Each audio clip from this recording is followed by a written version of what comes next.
The tide rolled black, and the sky turned red. They swore we drowned, but we rose instead. Salt in our lungs, and rum in our veins. We crawled from the deep, with rattling chains. Boots hit hard on the rotten deck. Bones don't break and we don't wreck. Storms are quiet and the thunder said no rest for the wicked. Drink with the dead, drink, drink, drink. Drink with the dead. Stamp your boots where the black waves bled. Yo ho, raise that red. We feast tonight with the newly dead. Drink, drink, drink, no tears to shed. Skulls and rum where the brave once bled. When the devil knocks, we laugh instead and drink. Ooh, with the dead. La la la la la la la la la.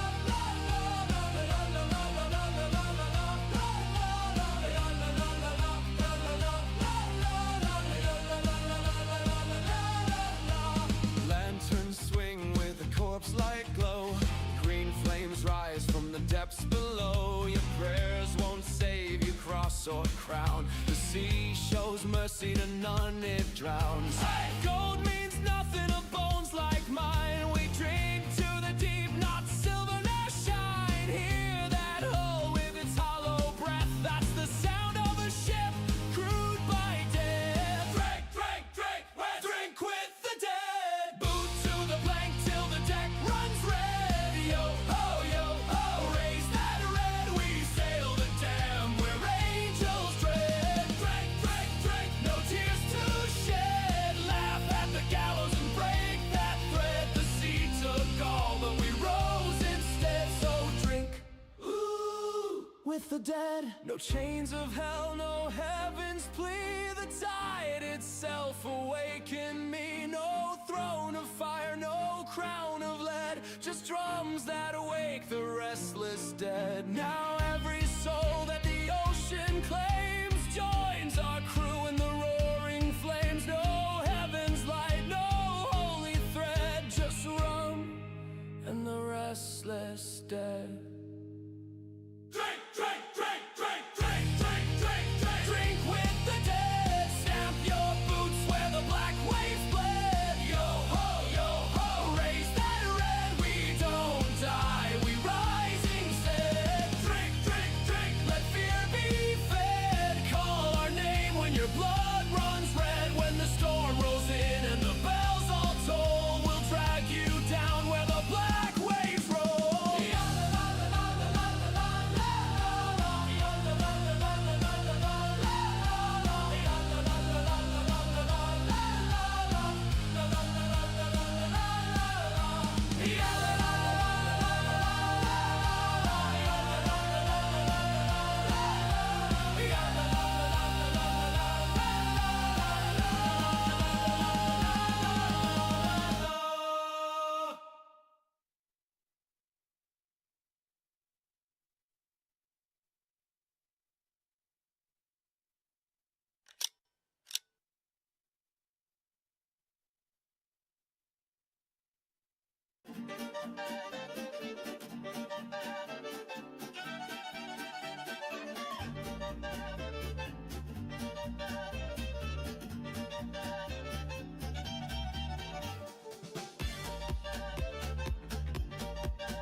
Okay, there we go.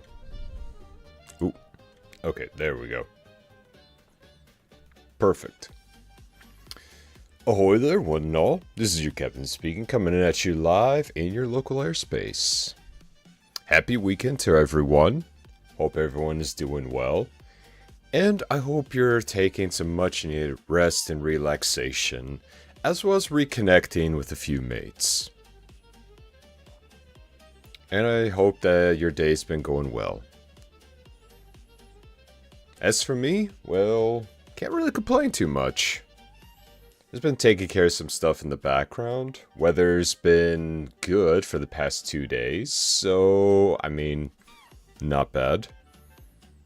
Getting a few things done. Had to go through a crap ton of paperwork this morning.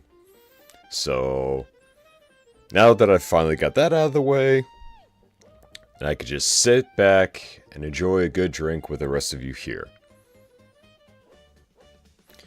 And I came across something rather somewhat hilarious and kind of somewhat face-palming while I was perusing the wide web. Because this came across both my YouTube as well as my X, and I thought I would share this hilarity with all of you. Now, it might frustrate a lot of us, maybe even anger some of us, and that is well warranted. But I just want to kind of touch on a little something that's been kind of brought to my attention. And as a PC gamer, I feel that, it is my duty to kind of show you what's been going on in the background. So, let me go ahead and move us along over here. Perfect. And do a quick little... And... Yep.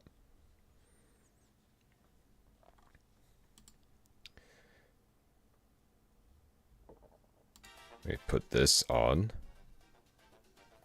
Just a little bit in the background music to keep things nice and lively.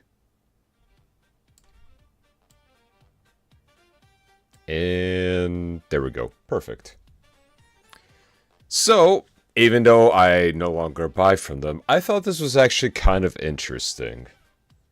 And a lot of people have been blowing up about it. So, I thought, you know what, I'll come on in. I'll give my 2 cents. And we'll just kind of go at it from there, so to speak. So, for any of the NVIDIA users out there, apparently, due to the high RAM tax, the facilities being built for AI and whatnot, this is it. This is the reason, right here. For all that money, and all those hiked up prices, and all that property being destroyed, all that beautiful nature being destroyed, just for this. Now stay with me, because this is about to get a whole lot more juicy. Hold on, someone's at my door. Right.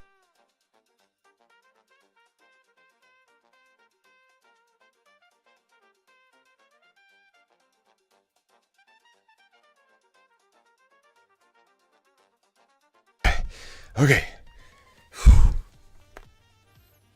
It was just a package. Thank goodness. Anyway, where was I? Oh, right. So, the data centers, the hiked up RAM prices. And you've been wondering what they've been up to. Well, mates, I'm here to tell you DLSS 5. That's why. Yeah.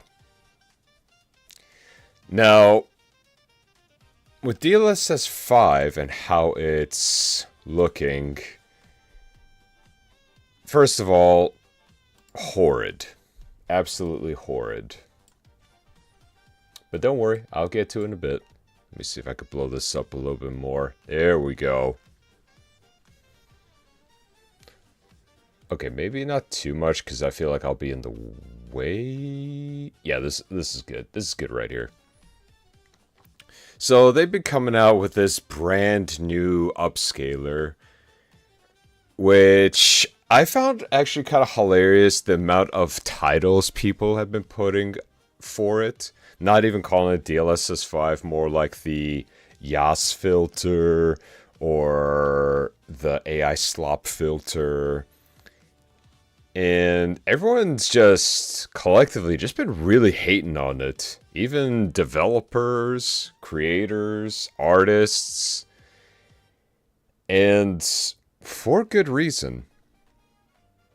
Now, to give you just basic the down and dirty of what it is, it's practically trying to analyze what's going on in the shot at the moment and try to figure out a way to make it look prettier. Which kind of confused me. Because let's go up here, right? Because they want to bridge the gap, bridge the cinematic gap, right? So, not going to read that first one. Okay. Okay, so the DLSS. Alright, DLSS 5 takes the game's color and motion vectors for each frame as input and uses an AI model to infuse the scene with photoreal lighting materials that are anchored to the source of 3D content. And consistent from frame to frame, DLSS runs in real time up to 4K resolution and smooth. Translation. Hey, you like how that game looks right now? With this new upscaler, we're going to make it look like AI slop. Now, as you all know, I am a bit indifferent when it comes to AI. When it is a helpful tool or a creative medium to the point of where people can make something interesting, fun about it, or it's simply there to kind of help move a certain project along a lot faster, that's one thing. But when it starts to bastardize any forms of art, that is where I draw the line in the dirt. And of course, they were putting in us all these like fun little things. So I'm gonna do, I'm gonna show you the quick little video of what they have, as well as the slider, and then I'm gonna kind of give my 2 cents on it. So yeah, blah blah blah blah blah. All right. So prepare your closest bottle of bleach, because you're going to need to rinse out your eyes after this one.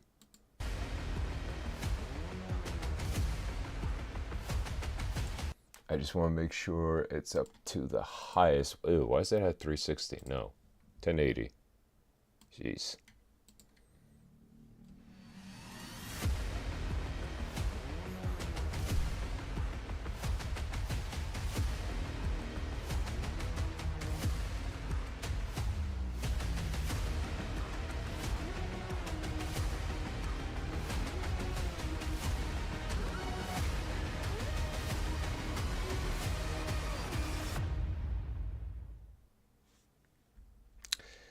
So, I absolutely hate that.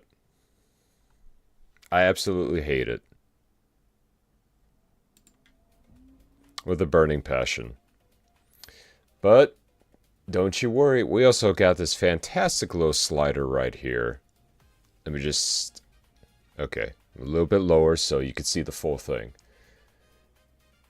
So, okay, so we got our wonderful little protagonist, Grace, here. Let me see if I could blow this up a little. Okay, no, that just makes it worse.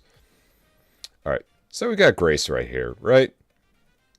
Everyone knows who she is, for the most part. Everyone knows what she looks like. But here's the thing about it. So this is the slop version of it off, right?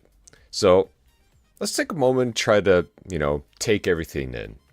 You got Grace's face, you got her hair. You got the ambience, it's kind of dark, bleak, a little bit of just like hazy blurriness, but also kind of like very just warmer type tones coming from it. So like it's looking like a very just dark and gritty atmosphere, right? Now let's go ahead and move the slider over and see what happens. Okay, so weird, the griminess is gone. That person disappeared. her eye moves. She gets some plump lips. And the entire tone of it is just gone. So we went from looking like this, right? Which I think looks hella better. To this. Now, I have not seen a bigger downgrade in my life when it comes to technology moving forward. But seeing Grace go from like this to something you see in those like really generic, just horrid AI ads.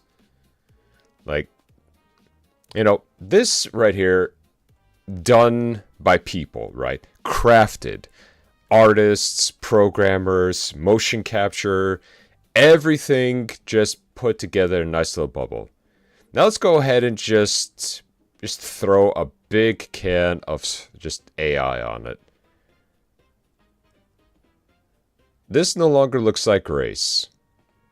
This just looks like generic Hollywood model number 564 at this point. Like, this kind of speaks to me. It's just like, okay, you know, general, you know, girl works at the office, not very sociable, bit of a nerd. You know, she's got a bit of a past, so she's got stuff on her mind.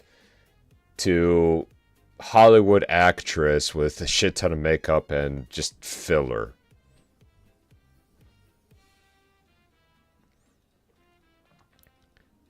So, it's like, this is what these data centers and everything have been putting up for. This bullshit. Now, funny enough, keep this in mind. This entire demo that they're doing on their website is done by, guess what? A 5090. But wait! Not one 5090, but two. So two 5090s stacked up, so for one to run the game, and the other one to run the AI filter. Let me put that again. The most expensive NVIDIA flagship GPU that they have.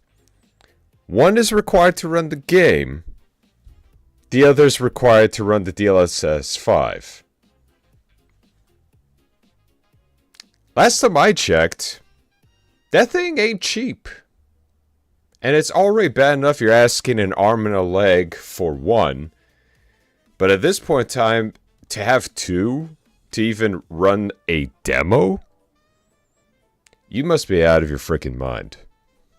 Because we go from something with a lot of personality, a lot of love, atmosphere, right? You got the warm lighting, you got Grace here, you've got like the blurriness of the shop and everything. Like, everything looks good. And lighting is fucked up, blur is gone, her face, for some odd reason they want to make her dirty blonde instead of a natural, which she was here. Taking some people away, and just the whole atmosphere is just bright, like horror game. Brightness turned up to high, so it doesn't feel like a horror game. Now let's take a closer look, because they really want to hammer this home on the faces. So, Grace, you know, base game Grace. Looks good, looks concerned, looks bewildered, looks scared. And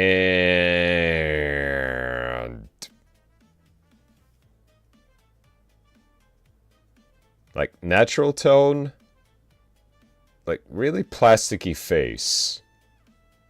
Oh, but don't worry, Grace isn't the only victim in this demo. Our boy, our very boy, Leon S. Kennedy, was not spared from this. So, base Chad Leon, right?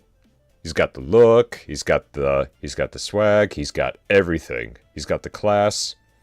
Now watch what happens when I apply this filter.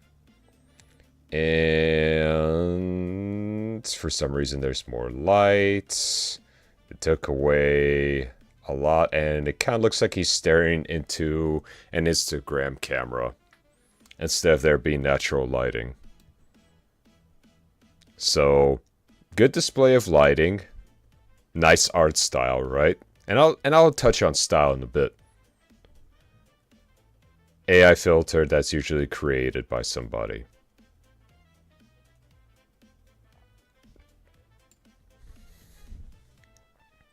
Now, keep in mind, with this upscaler that they're trying to use for AI, it's really destroying the style that Capcom's been going for. Now, granted, yes, Capcom has been pushing like graphical fidelity, but they do it in a way that you could still recognize it as being a Resident Evil game, right? Because every single game, when you think about it, right, when you mention a game like Resident Evil or Monster Hunter or Devil May Cry, you instantly get like a good idea of the type of style that they go through, right?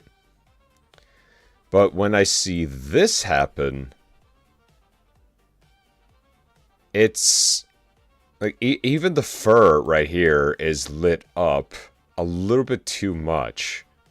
Like the line here, it's good. It's dark, it's warm, and you know, there's kind of like there's a little bit of that tension feel. And then all of a sudden someone decides to put on a ring light or something right in front of Leon's face, while also messing up practically every other feature on him. I don't care much for EA's stupid FIFA bullshit, so I'm just gonna skip past a little bit of that. Then we got stuff like Starfield. I don't play it, by the way, but again, let's look it over. Okay, so we got nice little atmosphere, good amount of detail. And it looks, especially the face, is just pure plastic. Now keep in mind, right, we got this slider right here, but it's only because they have it nice and still. But if you want to try to see it in motion, it doesn't look right, in my opinion.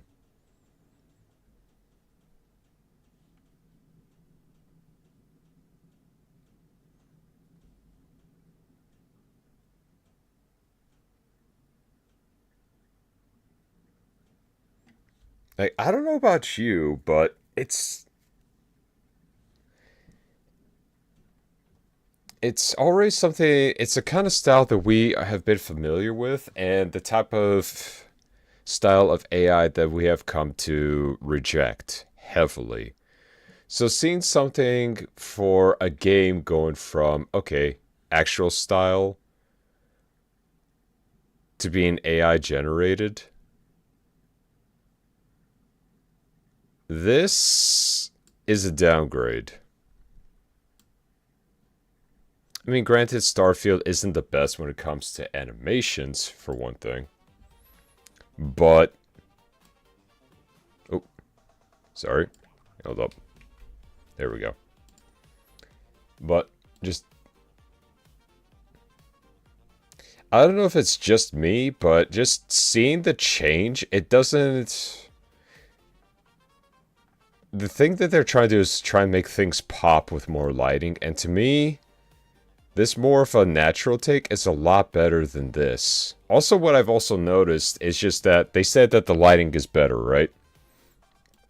Now, if you look at her face right here, right? And then move down to the collar and everything, you got a good amount of just shadow going on here, right? Barely anything.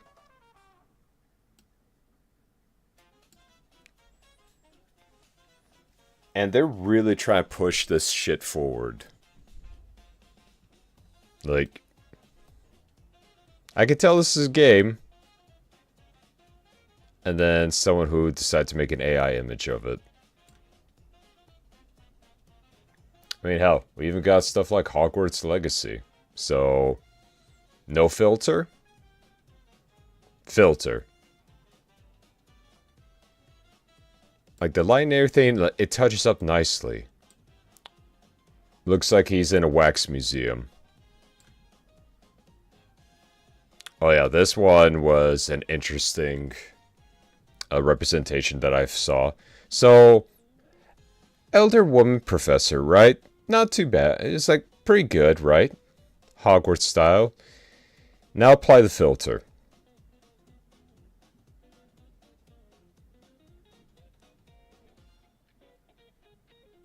No filter. Filter.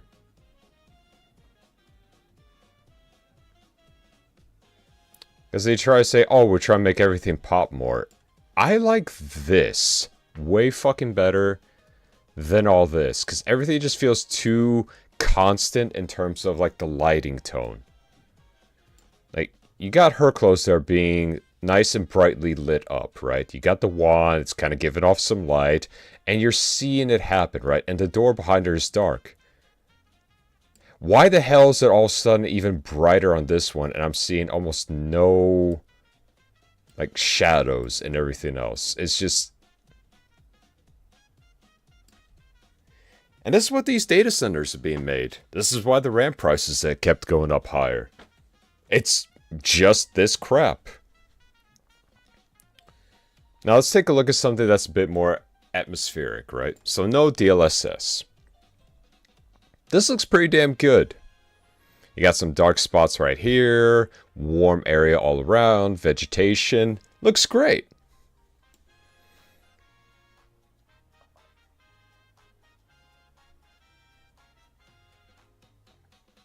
Like, everything feels bright.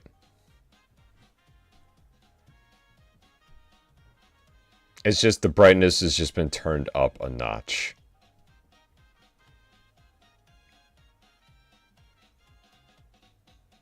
Because what kind of stuck out to me, right, was this little spot right here in the statue. Because you see here, you're just like, okay, you got the bright spots where the sun's really hitting it, and then you got the more darker corners due to the shade. And it's just... The only thing it's really doing is either just trying to put up the brightness for a lot of it. Just in all in one go. And then we got another guy right here.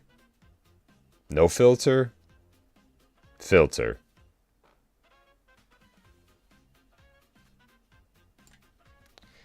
I don't know, mates. But the one thing I do know is just that this was all practically done just for that. Honestly, God, I need a drink. Because I had to process that sober, and I'm trying to also reprocess that unsober.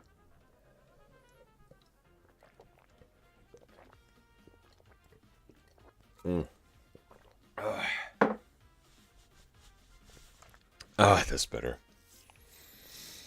But yeah. Now granted, I don't go for NVIDIA anymore. I've switched over to AMD. Number one, it's cheaper. Number two, I got more VRAM. And just all around, I kind of like playing around with their settings a lot more because it's all technically in one package. And it's a lot easier to manage than NVIDIA. But I mean, I'm not going to say that AMD's absolutely perfect, because they're messing around with this AI crap too with FSR. And it just boggles my mind to where it's like, you know, you guys should probably just stop and reconsider maybe kind of walking everything back a bit. Because from the moment of upscaling to Unreal Engine 5 and now to this, while costing so many people the inability to even upgrade at this point, all I gotta say is just that maybe it's time to actually stop and actually come out with a product that just runs games better. And on top of that, especially for developers, optimize games. Give us a graphics card that works without any fake bullshit. And have people actually, you know, make, test, and put out a good game. And that's why I give, you know, the AA and the indie market so much praise, is because they make games with a lot of style, a lot of finesse, and people still play them. And sometimes they don't even have the best graphics, but they have something that just looks like, that looks interesting, or that looks like fun.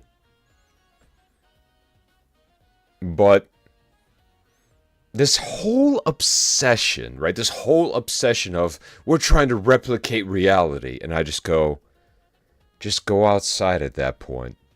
This whole obsession of trying to replicate reality, I feel like has practically gotten way out of hand to the point of where you're trying to trust AI to replicate what your eyes can already see outside. I just don't get it. I don't understand why you would pour in this amount of money, right? That you know you're not going to get a return from. Let's be blunt here. And on top of it, if you're going to start you giving these tools out to developers thinking that there'll be quick little shortcuts, people are going to notice, they're going to call it out, and now you're bankrupting both your company as well as game developers and other businesses because you try to pull this crap. Now, any smart business, right? Any smart business, publisher, or indie developer will take one look at this and go, I'm going to rather stick to what I know, what works, and what actually looks good. And that's going to sell a hell of a lot better. And it won't break your PC. Accessibility is key, especially if you want to keep that little line on those graphic charts going up. You want to keep costs down and profits up. Now, I'm no financial expert, but from what I've been seeing for a lot of these big multi-billion and trillion-dollar companies is their costs just kept going up, but their profits are still down. And yet they still are convincing themselves, they're like in their own little just make-believe land, that this is going to work. And I'm sitting here and I'm going, no? It's like, you guys have already lost a shit ton of money. You know, maybe we should focus on a project with a very low cost, but a very high return. Just because something costs a lower amount of money doesn't mean that the quality is going to be shit.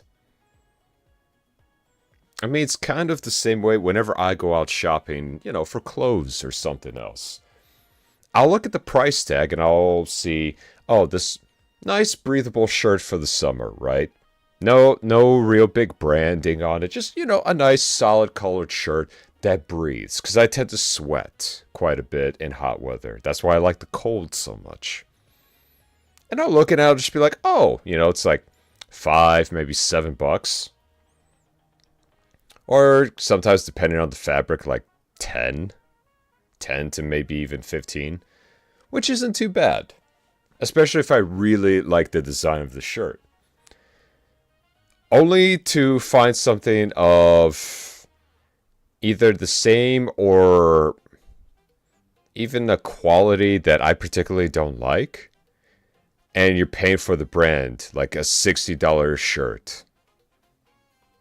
And I look at that and I go, let's see, nice solid breathable shirt with a nice design for 15. This shirt with just a logo on it that's sold for $60. Yeah, I'm going to go with the one that's actually nice and offers a lot more for a lot less. And now as a PC gamer, you know, I try to get more bang for my buck. Because I think the last card that I had was a 30 series. And when I started looking at the 40 series and everything, I was just like, you know, this is getting a bit expensive and the VRAM isn't all that big. So I went to AMD instead. And then I said, oh, this one's actually affordable. It runs better than my current card. I get more VRAM. And it costs way less than all these other cards currently on NVIDIA's side. So I went ahead and I got it. Got it at a pretty good price too, because it was also on sale. And it's been running great.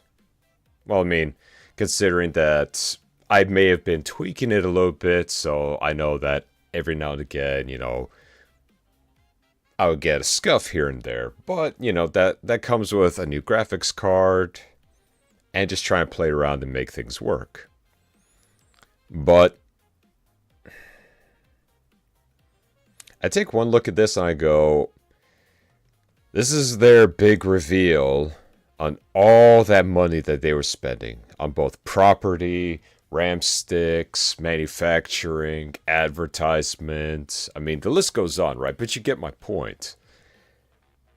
And I'm just sitting there, I'm going, you know, I'll just stick with my older games and just the games that just have a certain style to them. They simply run well, they got a certain style to them, they look clean, and they're not gonna make my GPU become a frying pan where I can cook an egg on it.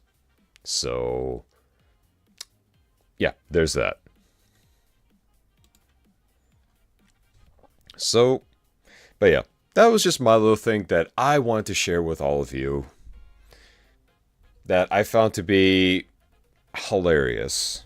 Now, you would think was like, wait, why do you find it hilarious? And I said, well, the fact that all this resources and everything went to that, and this is the demo that they dropped for making all those centers and taking all the RAM sticks away from us and whatnot, you can't help but laugh and thinking that, man, they gotta be on some form of drugs whenever they come up with these ideas.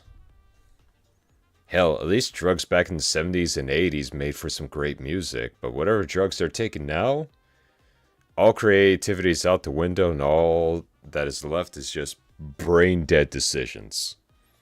Same thing with EA, Microsoft, 2K, I mean, like, pick a company you hate, right? Because we got a whole roster of them now.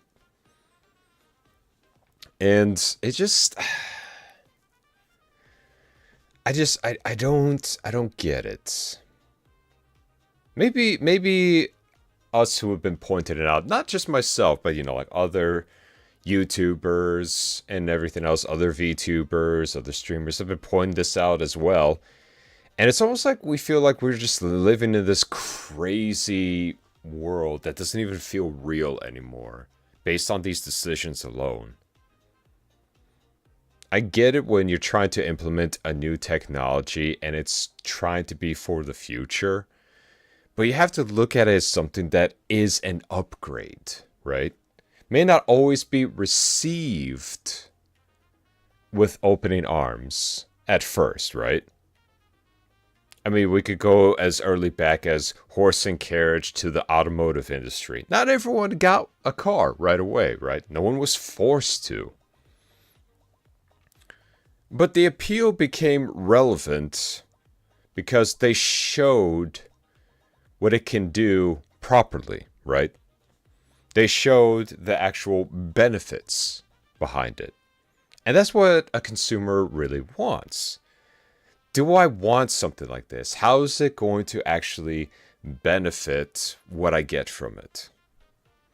But if all you got to show is something that is actually countering to that, or something that is actually worse than what is promised, the person is just going to look the other way. You know, they take their money elsewhere.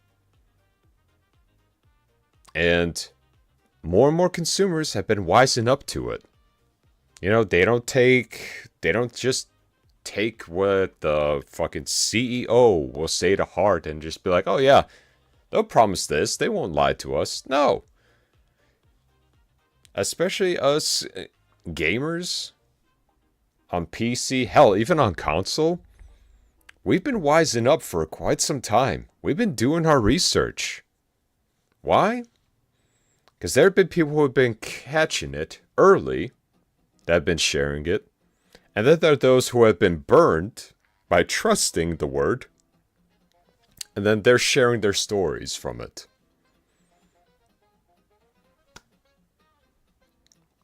But that was just my little rant. That was just my little rant of just this is what we got after all that time. After all that time of them taking stuff away and whatnot and just putting all this stuff, putting this out as the next big thing, it's actually kind of comical that they think that people might eat this stuff up. And don't get me wrong, some probably will. Some will probably look at it and go like, wow, that looks amazing. While others are going to look at it and go, dude, what is wrong with you? I mean, hey, we live in some crazy, crazy times. But with all of that and whatnot, I am going to go ahead and shift gears here because I'm done talking about in the video. So I'm going to go ahead and bring out... Oh, I forgot to also enable that. Whoops. That is my bad.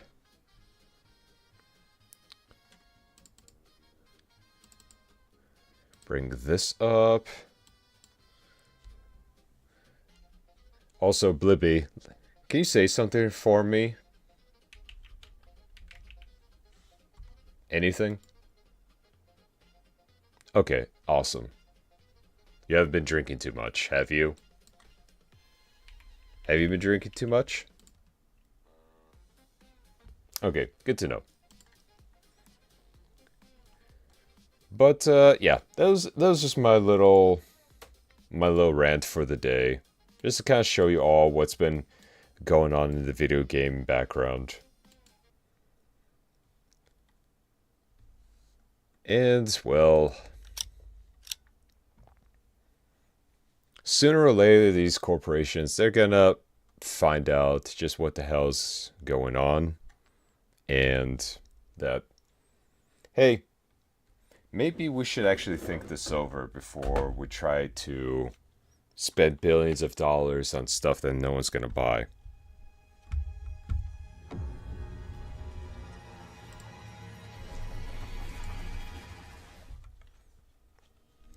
But anyway, let's get back to some fun times.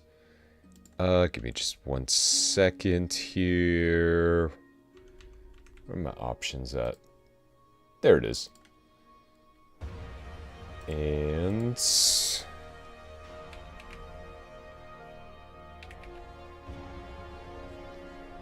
just need to update our stream here. Boom. Easy peasy. Anyway, let's get back to some more suffering, shall we? So last time we just defeated that Dragon Knight, and we got some sweet, sweet armor from him. Too bad it's not the whole set, but we're off to a fantastic start for that. So, let's see what they got in store for us next. Also, after finishing up this game, I'm thinking about doing possibly a more of a retro game later on down the road. I haven't necessarily chose which one. I'm kind of a toss-up between 2 of them so far. Scratch that. 3. But I'll let you know which one I decide on. Anywho. Alright, let's open it. Oh wait, this is our storage. Alright. Oh, it went back to red. Okay. I'm cool with that. Hey, buddy.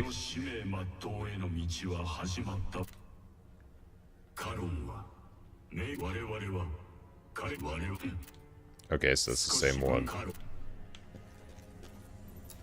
Alright, so no new dialogue there. Alright, what else we got?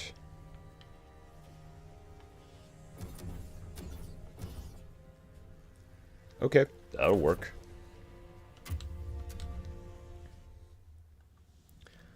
Alright, let's go and fuck some shit up, shall we?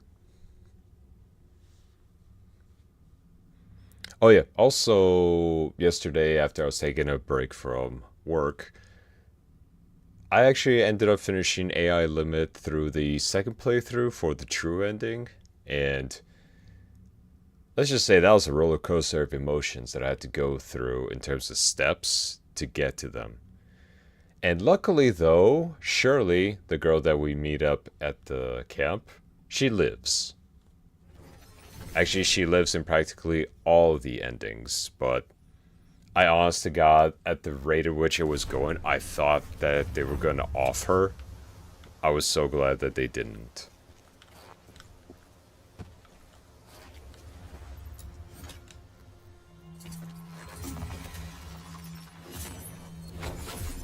Plus, I also managed to get that Ursula's, the red-haired chick's outfit, and her katana. So, I'm rocking that style. Okay, stamina recovery rates. We'll go back to him.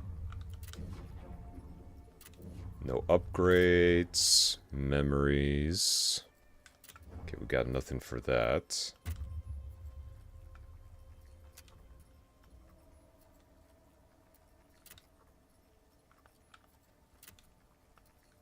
Okay. Okay, let's kind of take a look at our surroundings here. This looks pretty good. Oh, hi, friend. Oh yeah, you friend. Oh, wrong button. Khazan さん、ここまで来てくださってありがとうございます。いいえ、まだ到着されていないようです。竜族の襲撃があれば、必ずパベル様が兵をパベル様は領民たちを見捨てるような方じゃありません。きっともうすぐ到着さ。Things have gone bad, huh, due to the Dragonkin attacks? Well, don't you worry, good sir. We're here to save the day. 村に現れるようになったんですが、それにしては今回の襲撃。I appreciate you. Such a swell merchant. Okay. I had to remember the controls because AI limit uses the bumper and trigger for attacks, and this one uses X and Y, so... yeah. At some point in time, I'm just going to configure everything to just one type of Souls game that I play. So that way it's just... it's a hell of a lot easier, so I don't have to keep reprogramming my brain. Ooh. Can we sneak up? Uh-oh.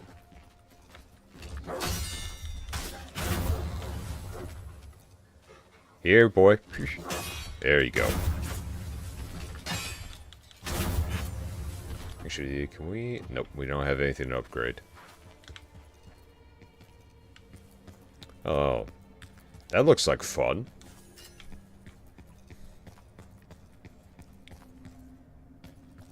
Well, it's only 2 of them.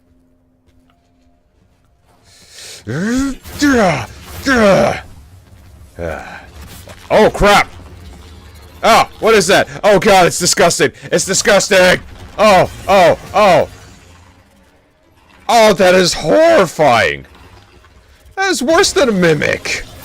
Oh, the splooges! Oh, it splooges! Oh, I don't like that.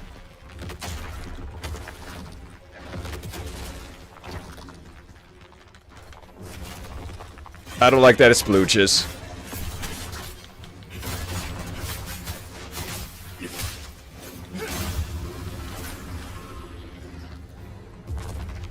Okay, that got me. The fact of the matter is that it was not even a mimic, but it's just like, oh, it's just a little item. You know, you might get ambushed by wolves. No, you get ambushed by a frickin' goddamn sandworm looking thing.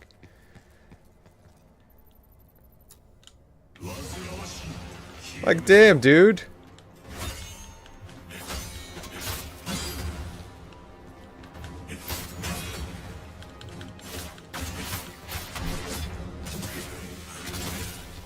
Ow.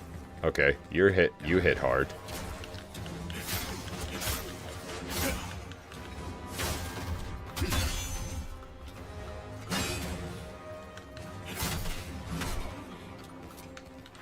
Alright, I got back up here.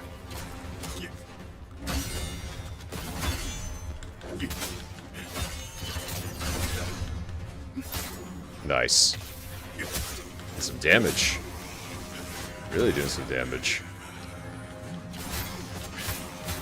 Oh, they can heal too?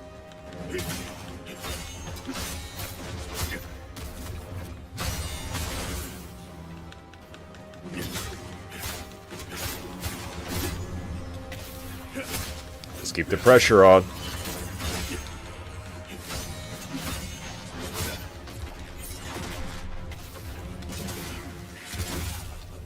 Damn, he got me good.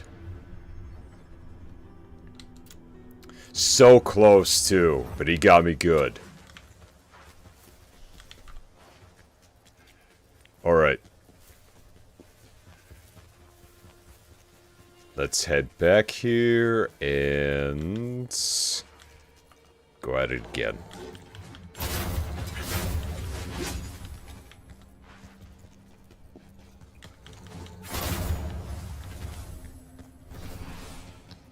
Oh, I'm not falling for that again.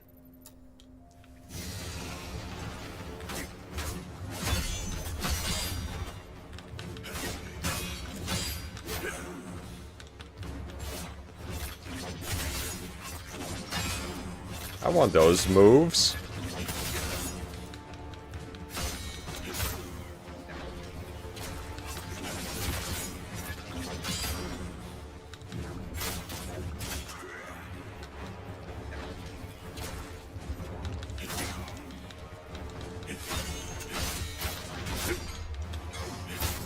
Come here, you.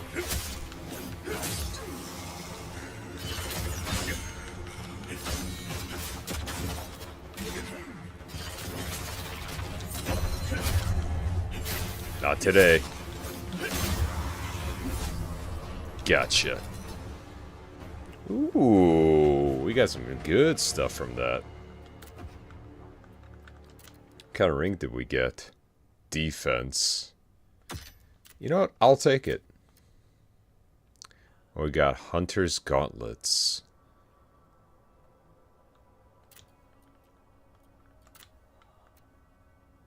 Wanderer's Helm, Hunter Helm.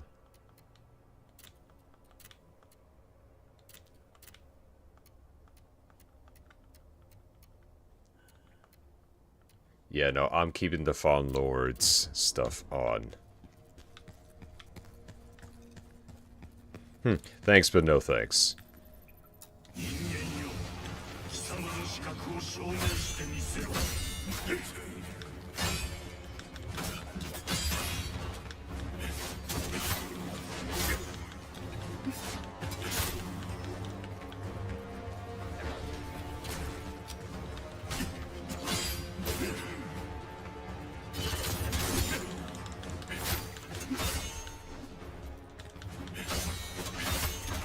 Oh, fuck.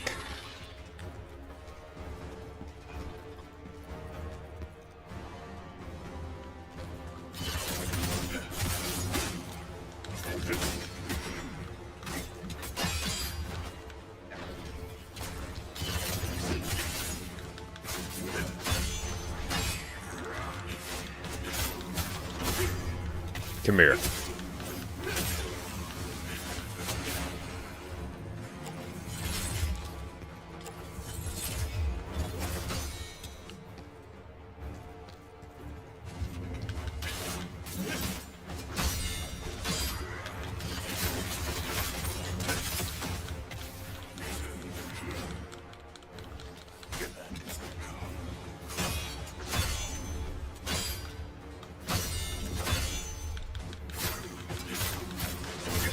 Come on, come on, come on. Holy hell. Okay. I appreciate them kicking my ass, but holy hell. Excuse me, pardon me, coming through. Just gonna go and heal up here real quick.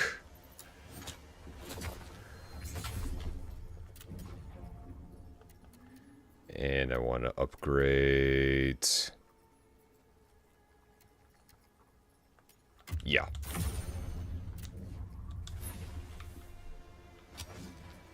Whew. All right.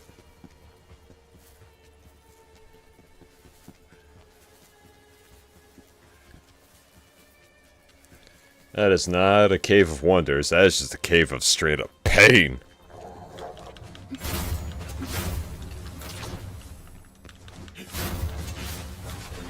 Also, I do happen to have an ability called the Moonlight. On the third attack, swift attack becomes slashes. Okay. Striking an enemy with Moonlight activates Moonlight Stance, which grants an afterimage. Okay.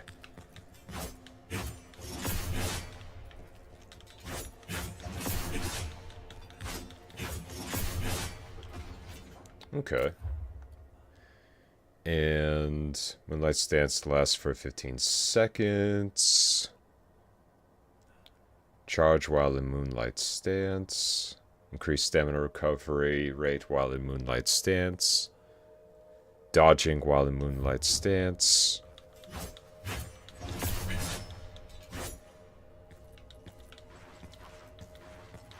I'm not seeing the difference though.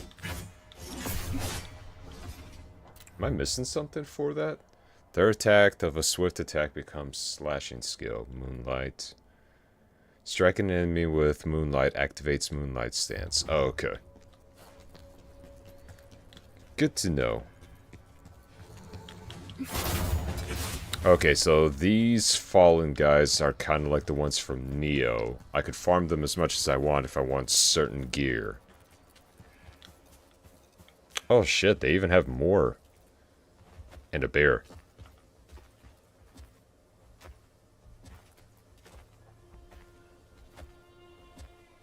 Really big bear. Well, now it knows we're here.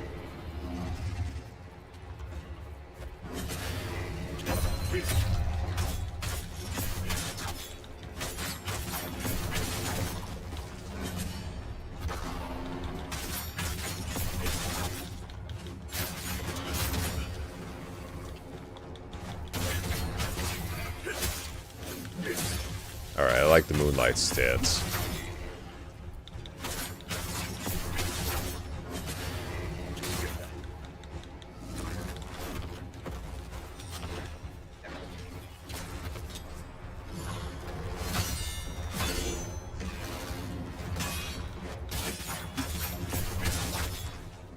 Okay, now I see it.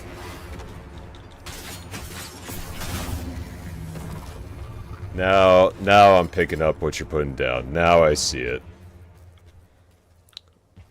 Yeah, triggering the Moonlight stance. Because, like, in some Souls games, you don't really feel much of a change when it comes to when you're just leveling up and learning new stuff. But this, it goes from just, yeah, basic stabs to, damn, whatever the fuck I just pulled off, I just hit the button. Poke, poke. Poke, poke. Poke, poke. Poke, poke. Poke, poke. Poke. Poke, poke. Poke, poke. Poke. I'm just poking him the entire time.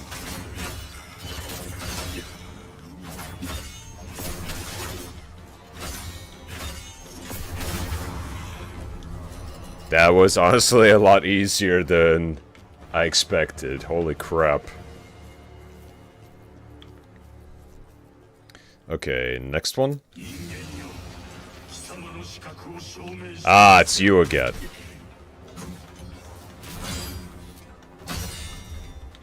Poke, poke. Poke, poke.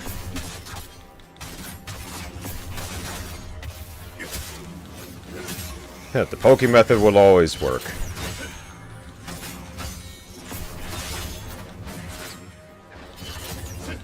Nope. Nope. Nope.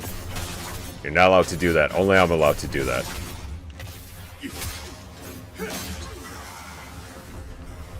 I pushed him off the mountain. Let's go.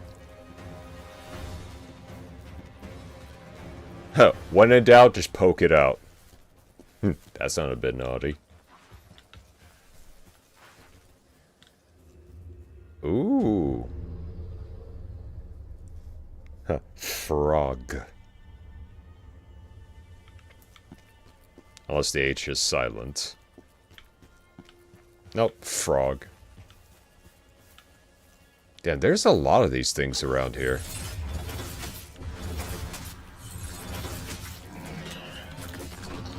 Bad Pumbaa. Good. Stay dead. Damn, they got a lot of these adversaries everywhere. Holy shit. Well, I'm not going to be fighting every single one of them. I might fight them off cam. Just to, you know, maybe peruse a bit. Gain a little bit of XP.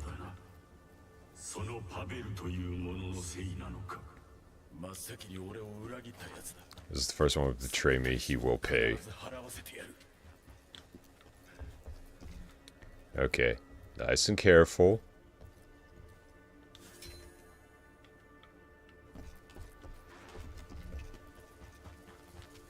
Yeah, I really like stylized games like this one. Just, you get a good amount of personality from them.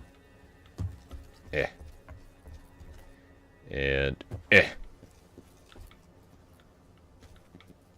Elite. Oh. I just gotta drop normally. Oh, damn. There's still a fire going. That can only mean one thing. Somebody is still around.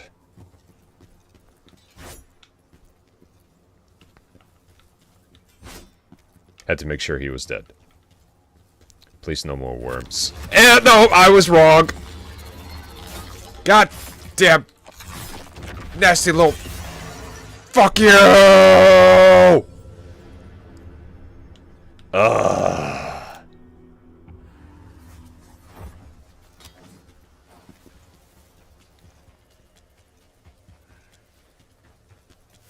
I honest to God thought they're just like, nah, they're not gonna do that twice. No, they did it twice. They fucking did it twice.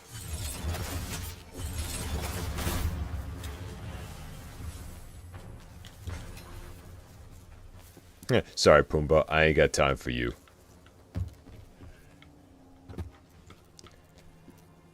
Alright. Time for me to grab my shit back.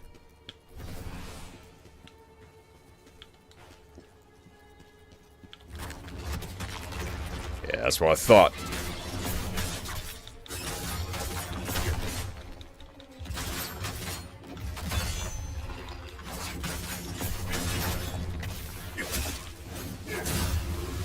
Bitch. Great, now I gotta be on the lookout for every single one of them. I can only feel like Dark Souls 3 shit just kicking in. It's like, I can't trust any of my surroundings. Oh, hi.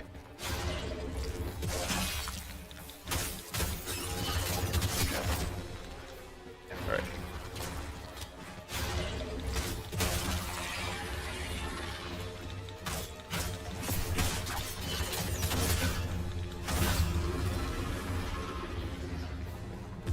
Sheesh.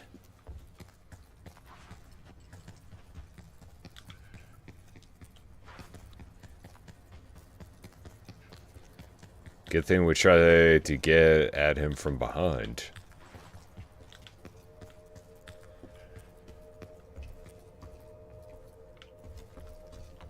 Oh, great. Now, this is the stuff of nightmares. And go through a cave. Great, what's in it? Really big frickin' worms. Oh, that doesn't sound so bad. Looks at worm. I was wrong! Ooh, gimme. Yeah.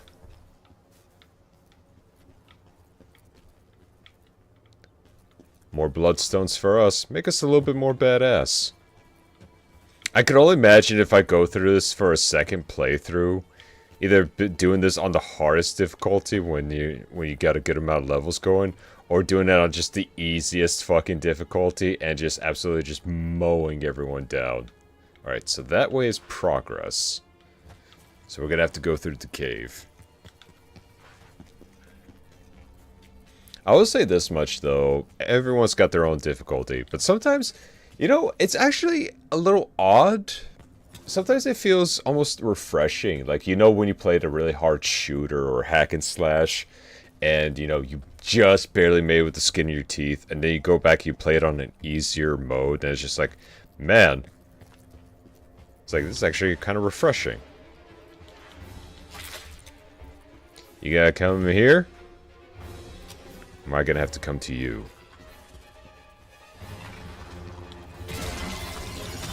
Enough with your damn splooge!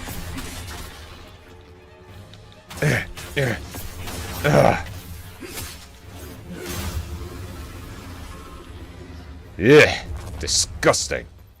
Ooh, chest. Let's grab it with both hands and see what's inside. Oh. Oh, we got some interesting looking gear. Alright, so that one's a 144, a 128. What's this? Pilgrim's Dual Wield. Potent Blow. Oh!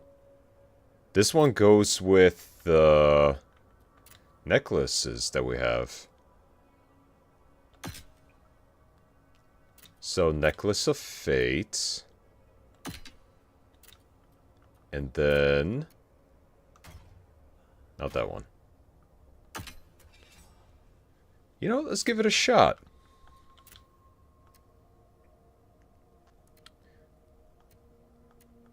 Let me just take a look, see. Yeah, no, I'm still keeping that on. 133, 127. Put those back on at least. 560 for total defense. Wait, do we have something for...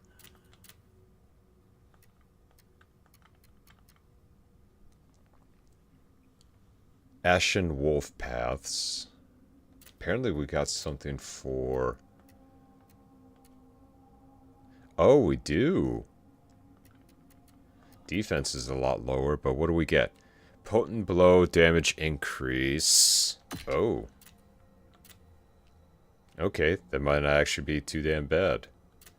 And then we have a great sword for that. Huh. That's interesting. That's very interesting. Alright, time to switch up our game plan.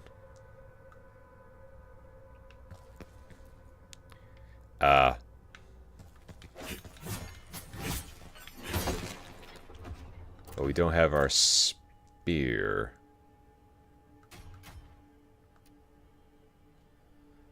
Yeah. Brink dodge, stamina recovery rate. We have the full armor set for that at least. Except our defense is woefully low. We don't have anything for that. Because I want to at least continue the spear, so that way I can max out all of its properties before I switch over to a different playstyle. Because I really like using the spear. It's a lot of fun. Yeah, we could go full gold again. See how we do.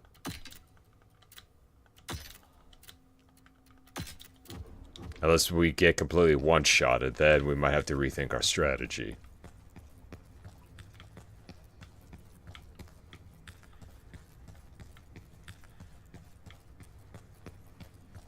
Okay, I guess the chest was the only thing. Alright. I'm cool with that.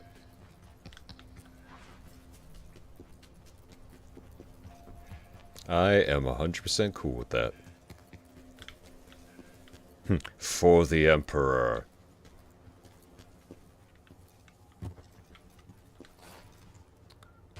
Down, down. Alright.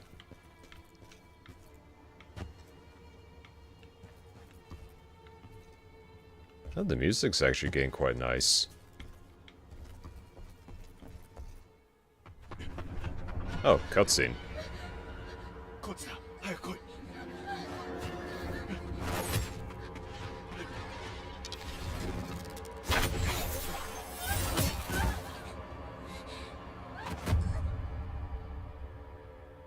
She's like, did I hit a wall? It's like, no, it's just all that muscle. Nice. Good kill.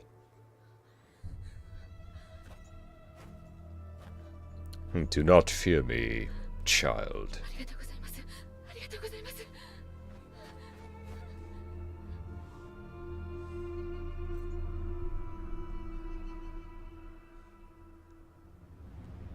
Well, we ain't the hero. We're just kind of here just to skin all these sons of bitches.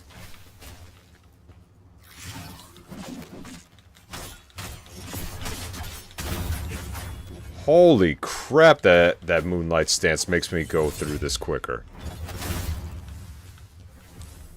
Oh yeah, spear, definitely my favorite weapon right now. Yep, that's water, and we are too heavy to swim.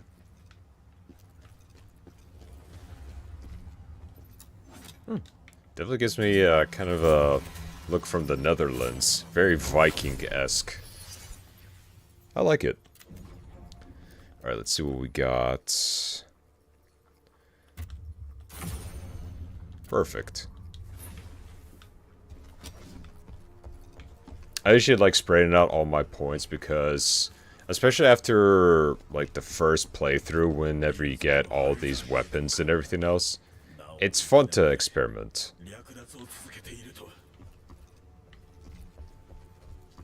It's fun to experiment with a good amount of weapons. Okay, yeah, so I just used that.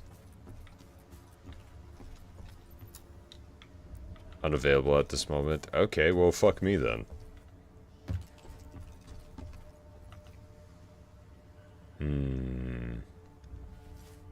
Oh yeah, we don't have anything.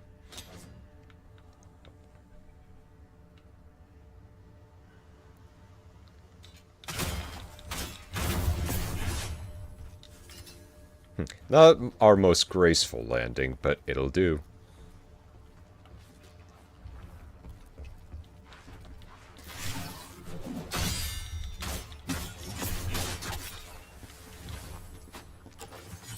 Here, have a spear.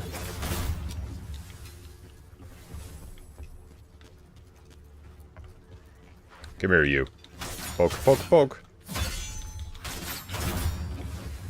I just gotta make sure I don't do any crazy flips that'll land me in the water.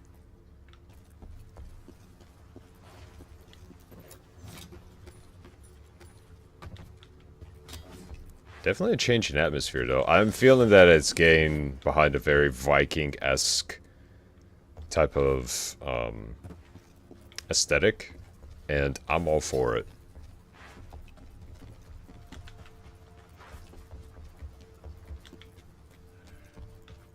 More games should take on like other aesthetics like this one. And no, I'm not going to count Assassin's Creed, because that series in itself used to be good, but now, nah. Nah, I'm okay.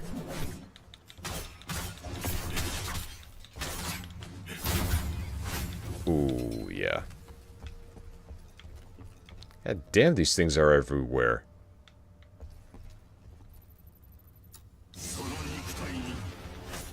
Ow.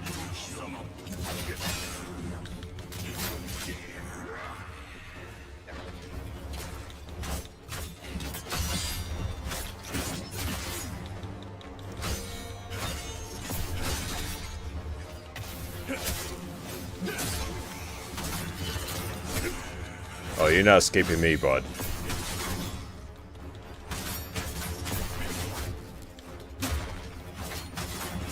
And you're not healing either. Don't even suggest it. Oh yeah, your captain's definitely going to be doing a bit of grinding around here. Gets to the boss, just absolutely swolled out of his mind, has the best gear. Sup. Alright. And now...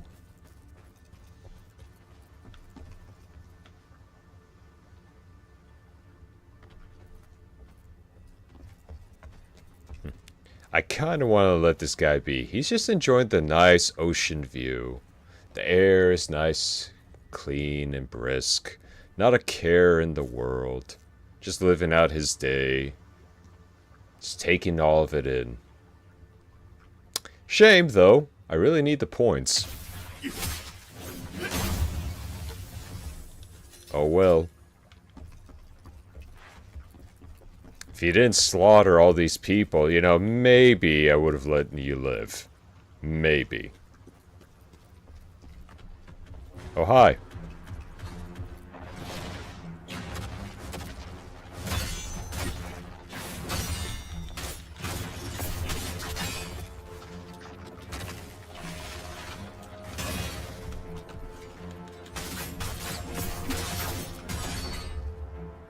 We're okay.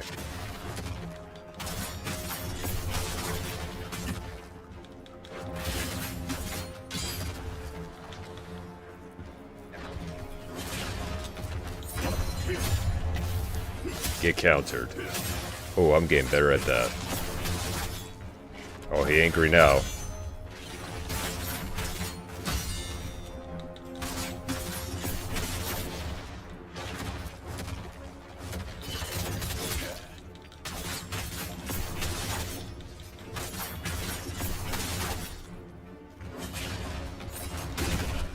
Ow.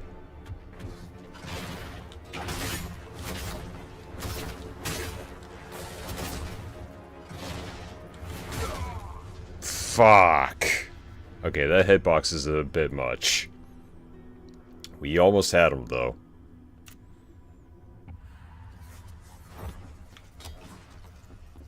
Alright, round 2, motherfucker.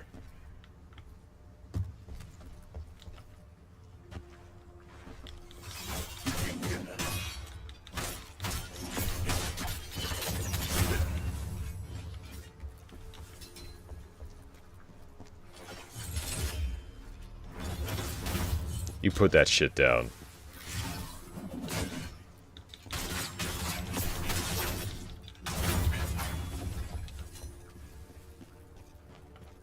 That's mine. Oh, you have gotta be... Really?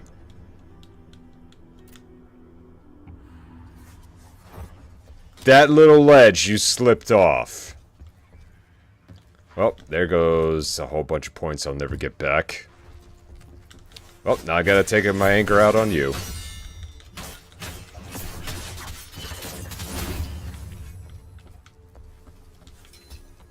Damn. No spear either. Come on.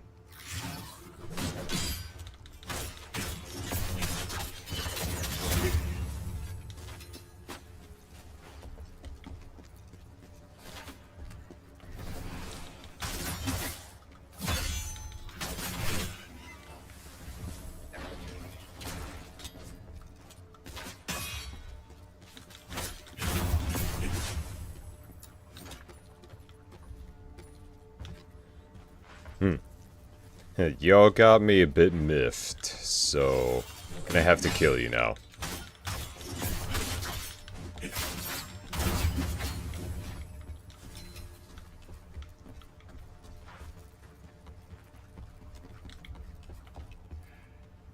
Let's see if we could get some health back from this guy. Oh, that doesn't count for that? That's a shame.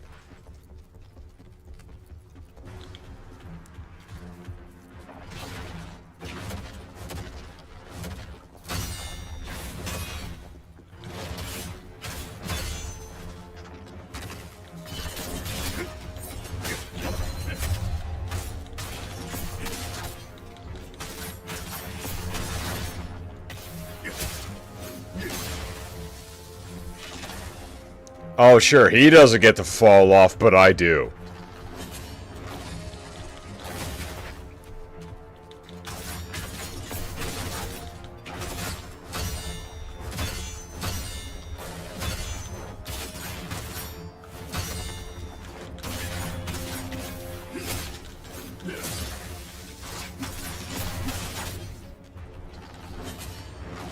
Yeah, not happening, bud. Bitch. Ah, Jesus, they got a lot of these things out around here. Alright, let's heal up. Revenant Adversary for that. Okay, this one's got a spear.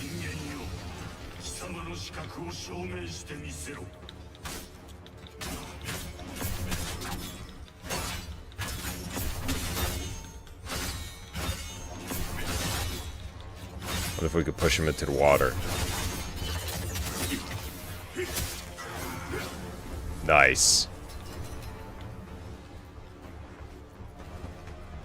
Use their own mechanics against them.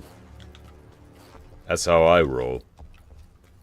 Like pushing me into the water, I'm gonna push you into the water. Fair is fair. Alright, let's see what this guy's got to offer.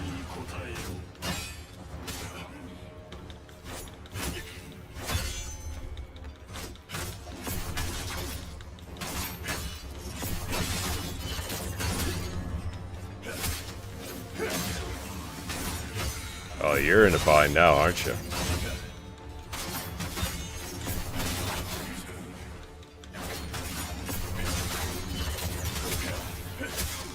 And, yep. Just gotta keep being aggressive. I was about to say, it's gonna be real bullshit if a worm comes out of there, just saying. There's a certain level of disbelief that I will not tolerate. Oh, okay, so this is the shortcut. Got it. Alright, let's unlock it. Just in case we gotta get back. Alright, what we got in here?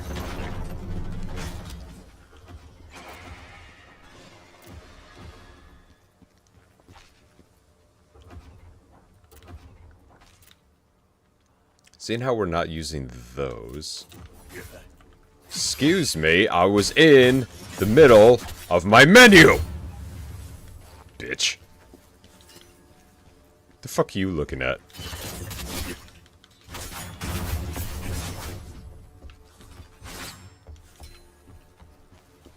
Yeah, you're all by yourself now. No backup for you. The audacity. Anyways. What do we got? 142, 149, 138. So, pretty flat damage, but nothing to really write home about. Oh well.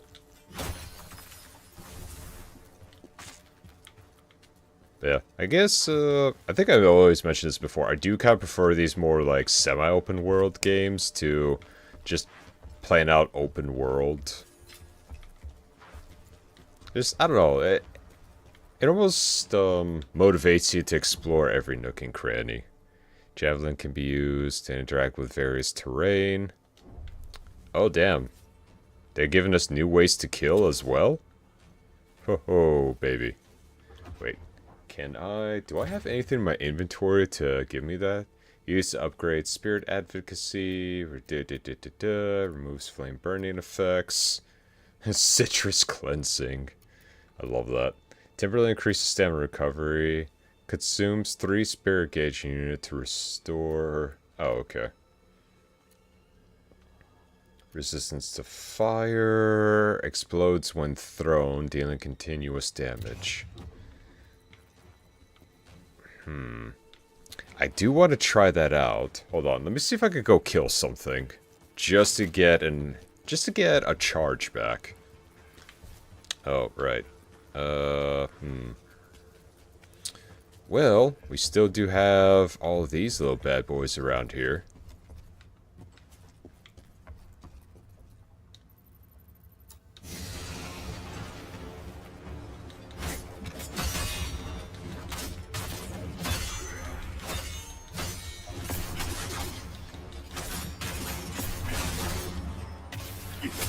Alright, we got one. Poke, poke. Poke, poke, poke.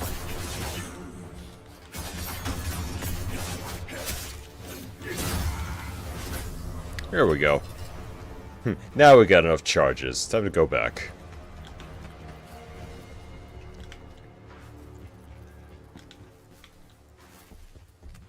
Just gotta think nice and instinct, like nice and aggressive.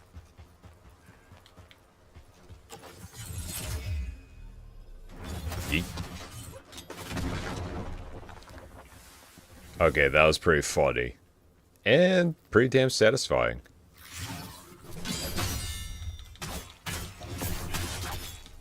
I love using the poke method. Oh, hi.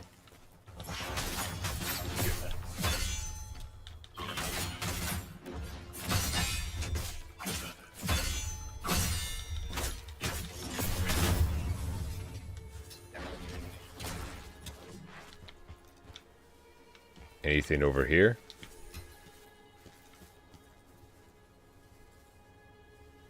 They even got their eyes closed and everything.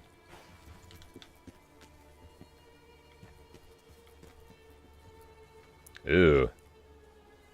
I don't know if this guy died from the hay barrels or they just decided to put him in there, but damn. Rough stuff, buddy. Oh, someone's still alive around here. Let's take a look. Always gotta check before climbing over.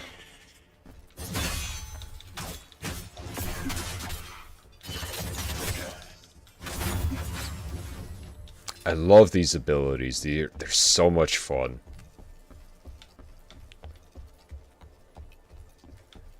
Okay.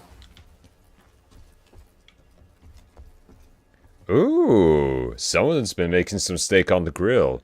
I'll take my medium. And leave a couple of burnt spots on the sides. Really adds to the flavor.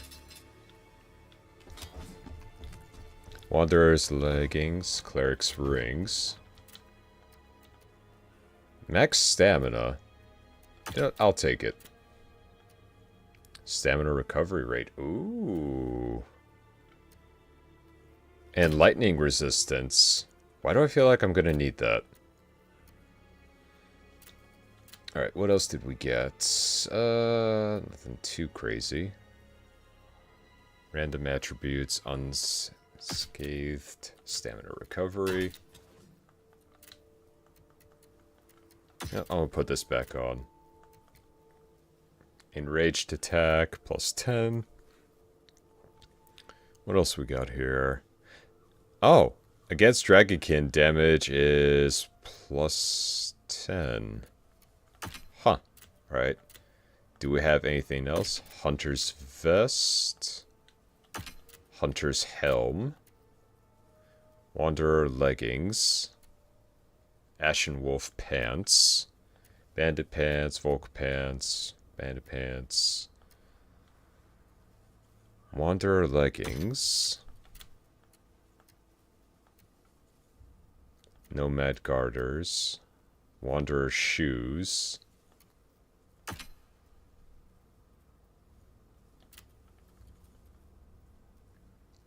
Okay, attack damage against Dragonkin, critical. Okay. Alright. A nice little mix and match.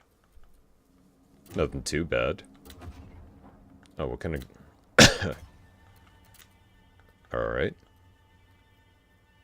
Okay, that's cool. Give me just 1 second. Let me just drink here real quick. Everyone else, please hydrate.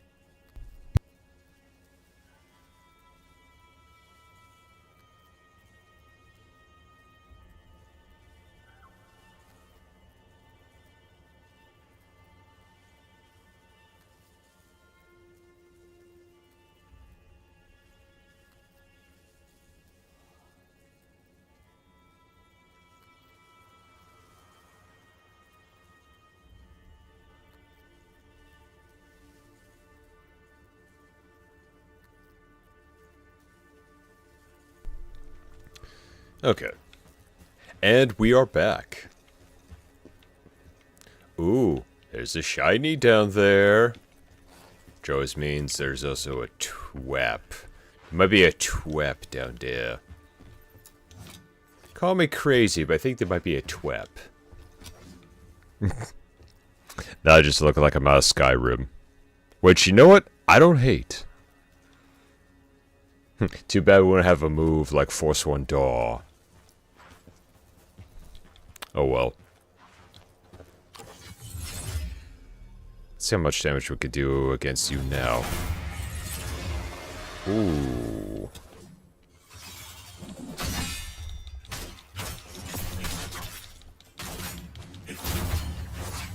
God damn. Ooh.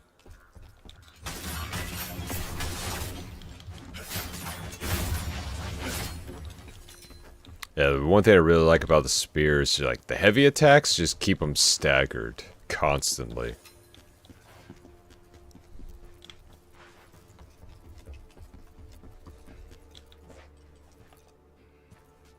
Oh, what's the matter? Y'all tuggered out. I can fix that. Thought I heard someone just fall right next to me. Maybe they've been attacking this village just because they got pissed off that we just been grilling their family. I mean, I would understand. Maybe we are the baddies in this.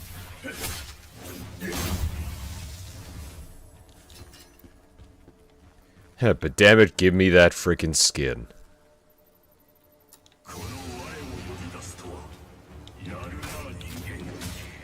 Ow.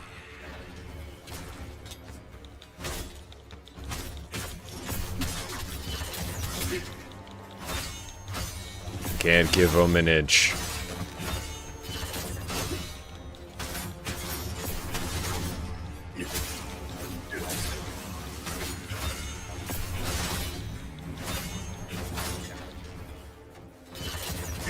Damn it.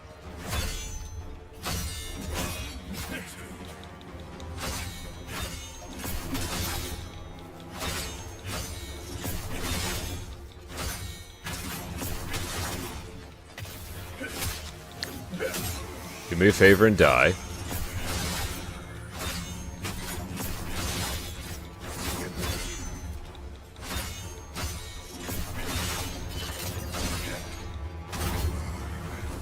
Down you go. Yeah, this whole system does kind of remind me of Neo in a way. But it's not, I guess, too overly done. But then again,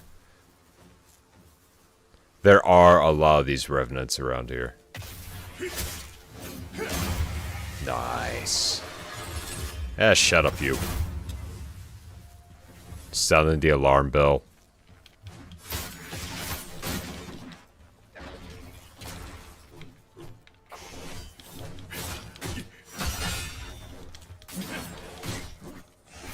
Okay, we might be in a bit of a bind here. Fuck! Okay, good to know. Good to know. Eliminate that guy first, but also remember to have a charge ready.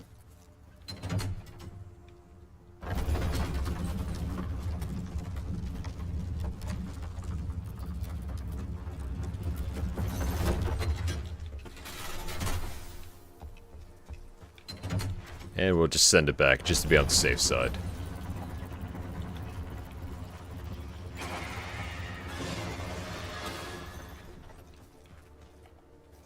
Come on. Yeah, fucking splooge. Stop! Oh, you... Oh, you... Ooh, okay, I really hate him now. I really hate him now.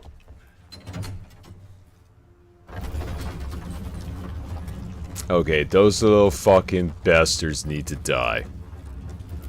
Brutally. You just cost me a good amount of souls there, bud.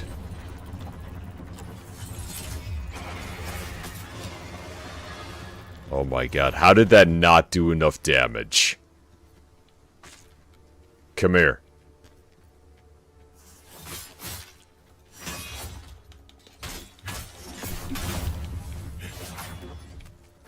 Yeah, you got me all kinds of pissed off. Now you're gonna pay.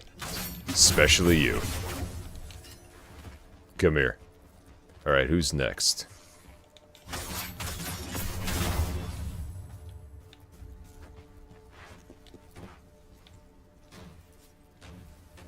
Of course I don't have enough charges.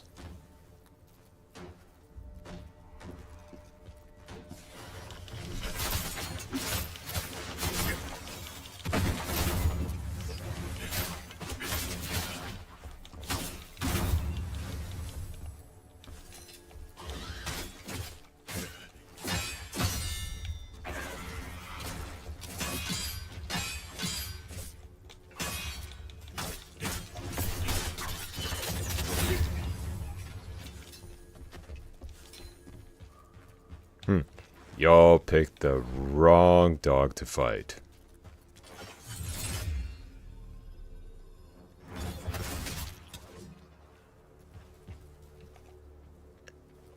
Come on.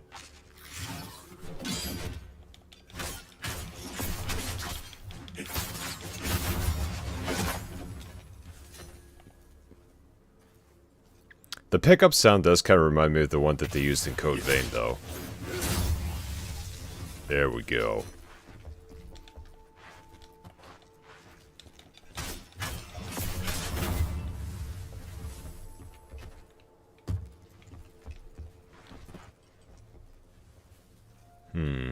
Alright. We gotta play this a little bit more smart. Because we can't just keep playing angry and going all unga bunga on them. You know, sometimes that is the best strategy. Sometimes, yeah.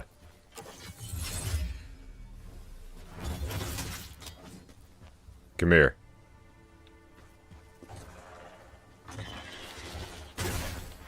Oh, ain't no fucking way that hit me.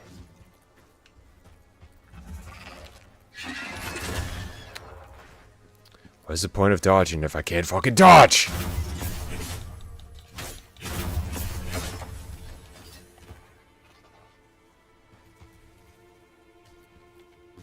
Come on.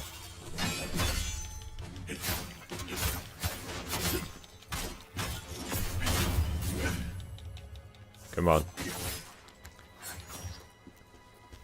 Really getting tired of not having enough stamina. Might need to respec my tree a little bit more. I guess you could say AI limits kind of, what's the term I'm looking for?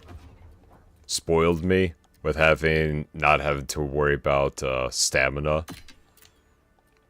So now I'm just like spamming the dodge as much as I can, only to figure out, oh, by the way, you can't dodge. Oh, lovely.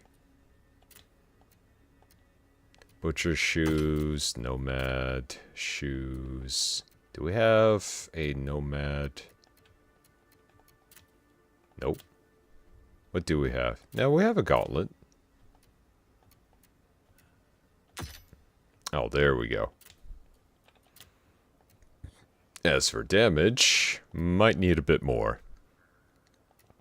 Max stamina, power break. 149, 142. We'll take on more stamina. Even though it's pretty basic, not a whole lot that we got going on.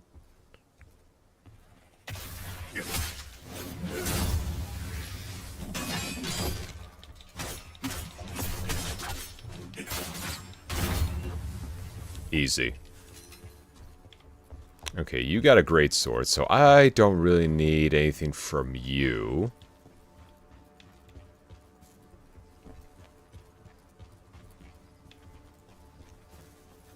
Okay, what about this guy? Another great sword.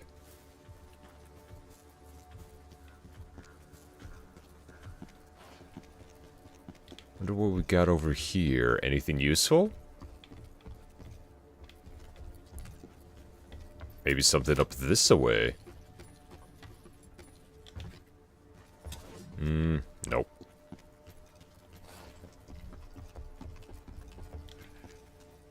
I would at least like to see kind of a more semi-open world type of Souls game to where like good amount of just climbing and everything else is done. So instead of it just being, oh, you could just go ahead straight in, maybe actually play as more like an assassin type class. But if you fuck up, then guess what? Now you gotta have to fight them head on. Always would have loved to kind of see something like that. Like both small enemies and bosses. Because I know Sekiro kind of had the right idea for what it was trying to do. But at the same time, I just kind of looked at it and goes, it's got some good bones on it. On the other hand, I kind of wanted there to be a bit more traversal. Okay. Of course we don't have enough because we kept fucking losing all our shit. At least now we got a good save point.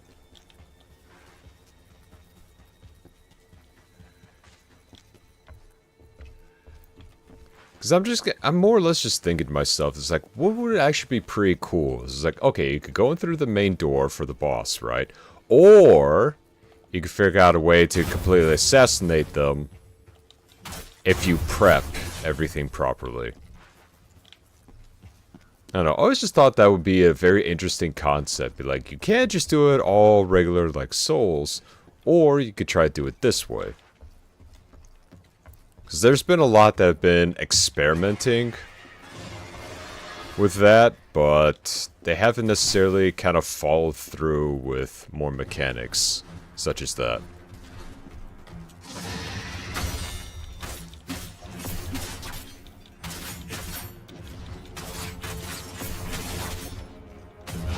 Ow.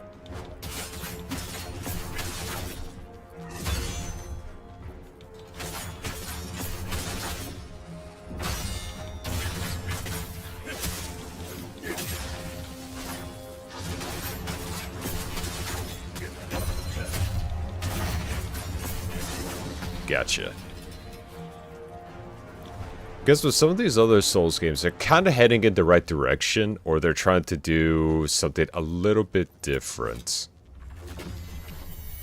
Which is why I kind of like this one, Code Vein, AI Limit. You know, they got something different going on for it each time. Okay. I think those Revenants more or less just stay the same. How much do we have again? I need to take a look. Oh, we got enough to upgrade now, finally.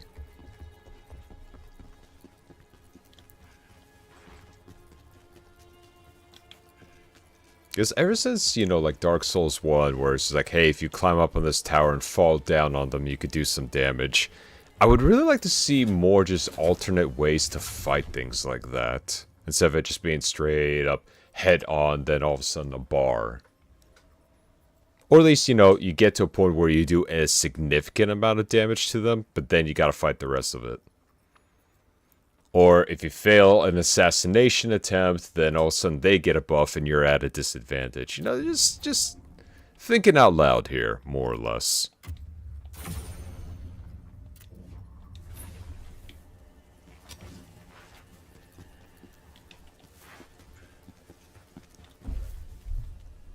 Let me just adjust myself here real quick. Gaming posture. But yeah, other than that, not too bad. Alright, let's see. I think we're in the thick of it now.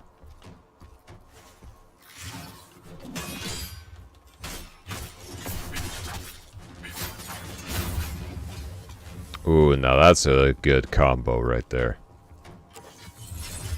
Time for some sniping practice. Oh, I'm liking this. Use the environment to your advantage. That's what I'm talking about.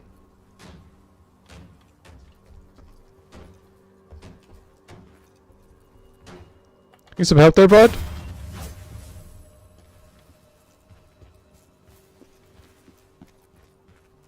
More Assassin's Creed fuckery. I love it.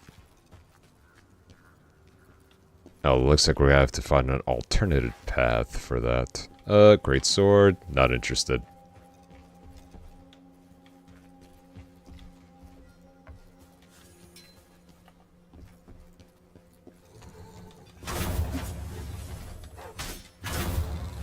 I just don't want any surprises if I choose to fight this guy.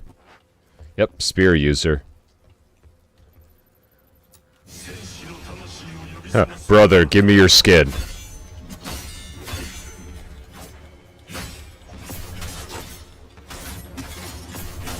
I demand your skin.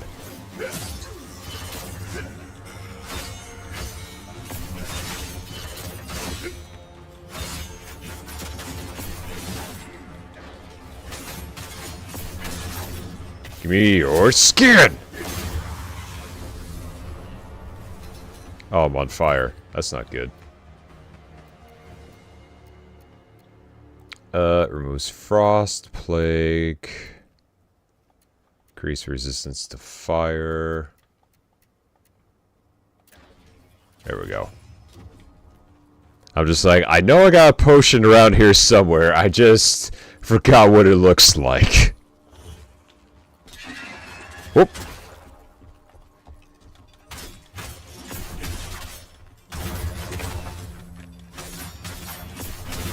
I'm really sick of you.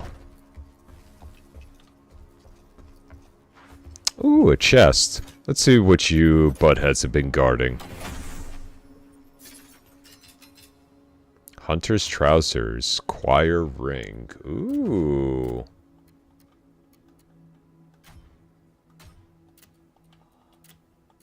Okay, what's this?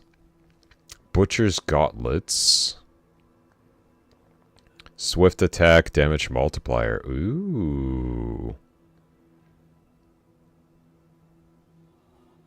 Critical damage received. Ooh. Okay, what else we got? So if we got 2, our swift attack goes up. We get 3, attack gain, chain. 4, increased swift attack. Oh. Okay, Butcher's gauntlets. Alright. We should have a Butcher's trousers? No, but we have a helmet.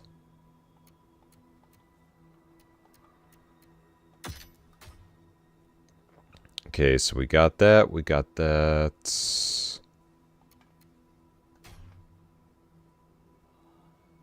And then these.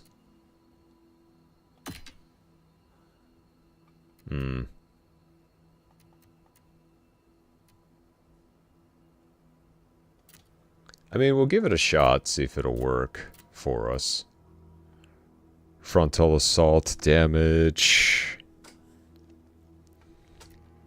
Now, I'm going to keep my stamina up, because I know I'm going to be spamming absolutely everything I've got.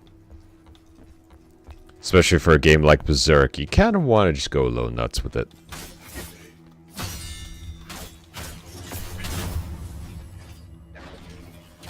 I'll take that.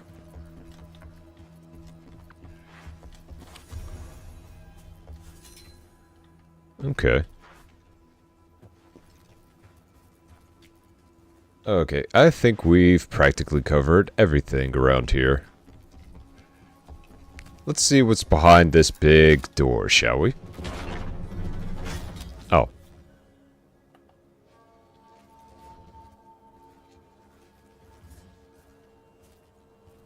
Big scary boss.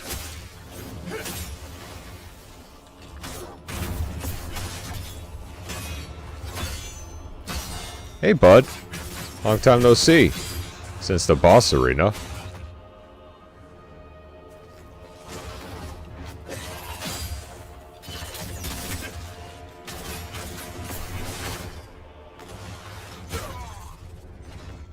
Well, I got my fucking ass mallywomped.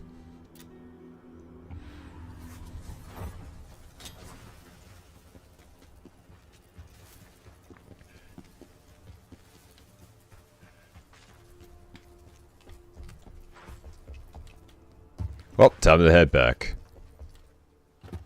Come here, you.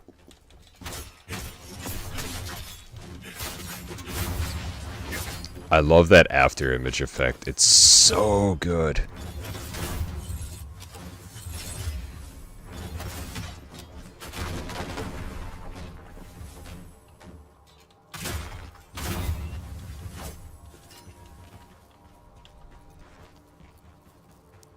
Alright. Time to get back my stuff.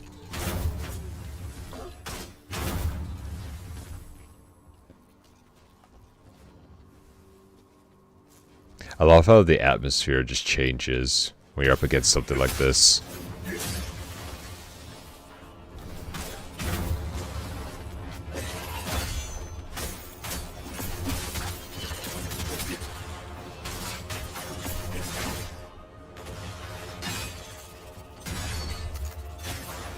Okay.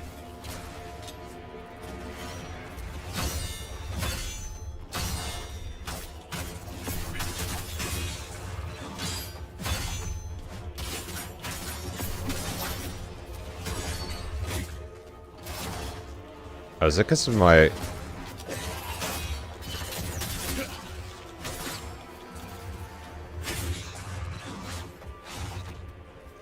Okay, come on.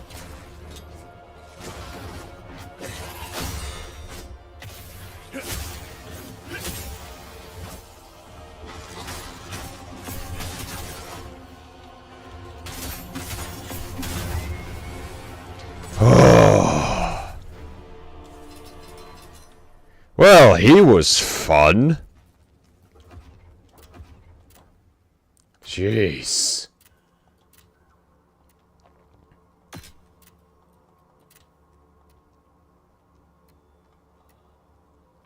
What we got here? Frozen Mountain. Brutal attack, health recovery. Ooh. Frozen Mountain. Okay. Do we have any more of those? We have the gauntlets. Is it this one? Yeah. Okay, we have the gauntlets. We have the armor. Extra vitality. We don't have the helm. But we have... the spear? Wait, what? Okay, brutal attack, health recovery. It shows we have a spear for it. Frozen Mountain. It's not that one.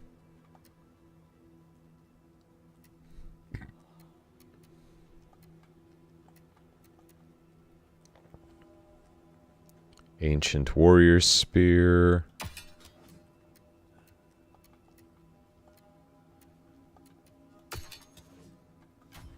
That's odd. Unless it's a completely different weapon. Because we got that, we got that. It shows us that we have that spear. Maybe it's back at our chest. 'Cause I'm not seeing anything on here for us to use. Ooh, skill tree. Nice. Alright, what we got?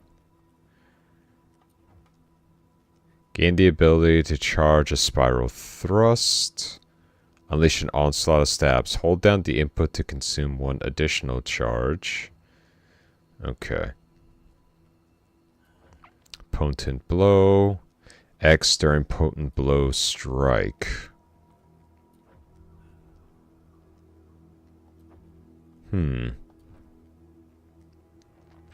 During swift attack, dodge attack. During swift attack or dodge attack, drive your spear into the ground for a leveraged kick. Huh. Okay. I want to see what more of the Moonlight stuff is. While in Moonlight Stance, charge up a potent blows modified with the Moonlight Stance.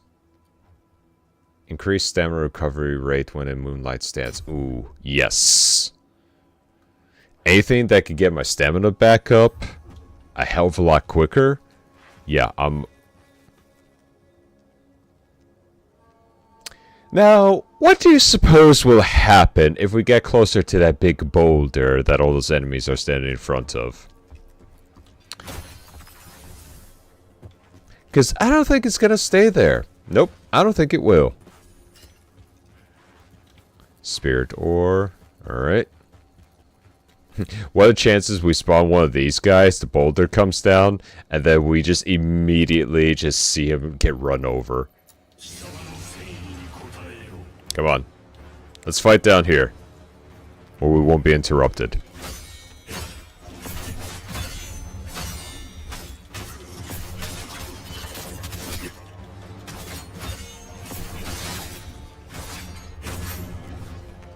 Come here.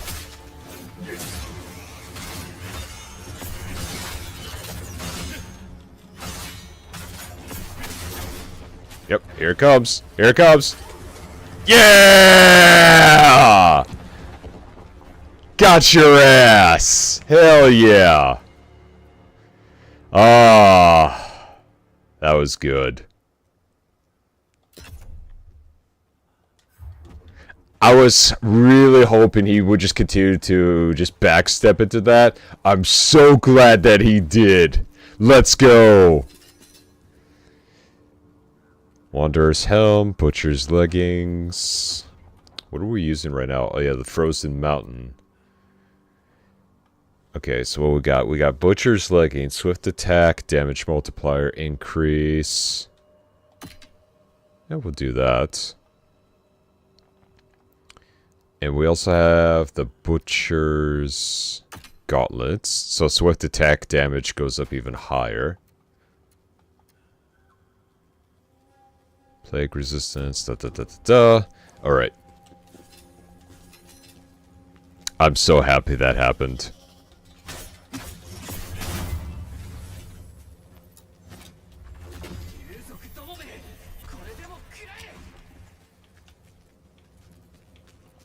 I'll give it this much. A lot of these villagers put up a hell of a fight.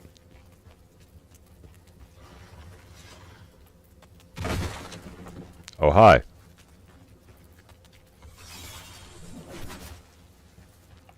Nope, you guys know the rules. One at a time. Poke, poke, and poke.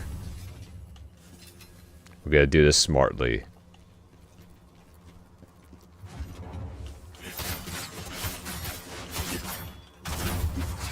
Gotcha.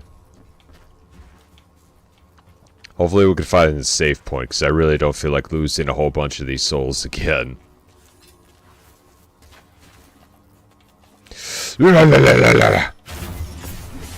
Fear me, if you dare.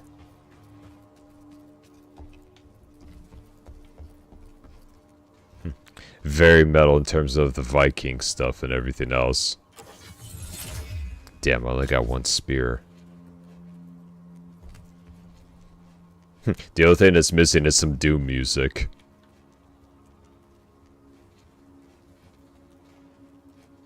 Alright, we're gonna wait for him to move. Then we're gonna hit these two dogs.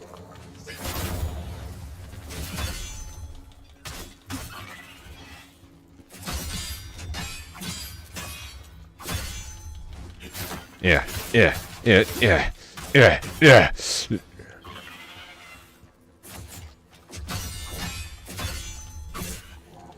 Damn. Nice recovery on that one. Holy crap.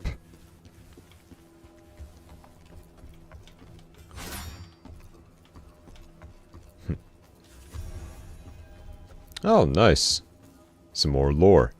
I'll probably read it later. Let's see. Where do we go from here? Oh, goody. Got one of these guys. Lovely. Well, he hasn't noticed us yet. What you thinking? Thinking we could take this opportunity?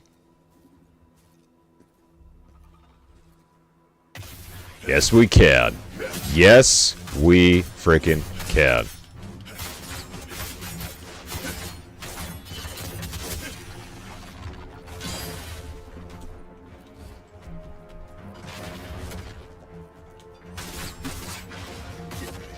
Ow.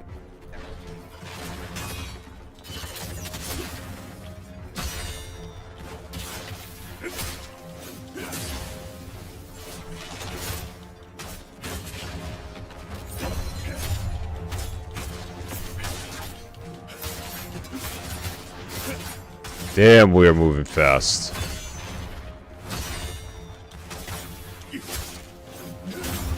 I don't know how I just did that. I just kept pressing the buttons until something worked.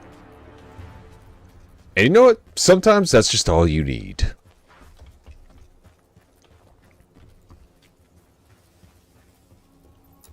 Kick. Well, that's a shortcut if I have ever seen one. Oh, thank goodness. Soul Calibur, give me your power. Alright, let's see. Receive, stamina, There we go. Alright, nice. Now we could just go straight for the boss, if there is one.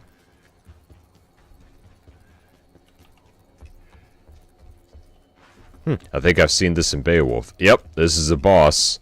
We got some golden sparkles right there. But nah, I think we could take them.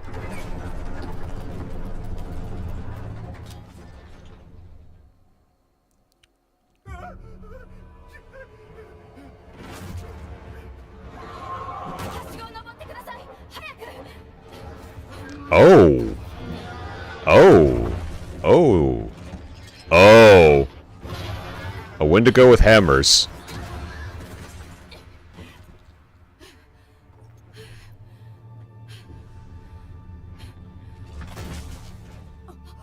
Oh, she cute.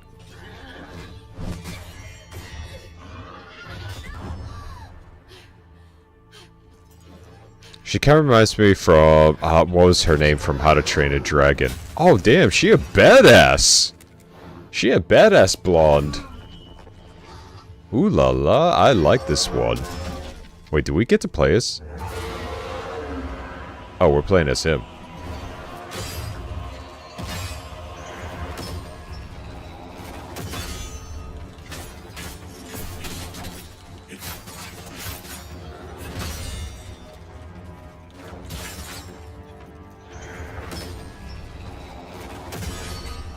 We're okay.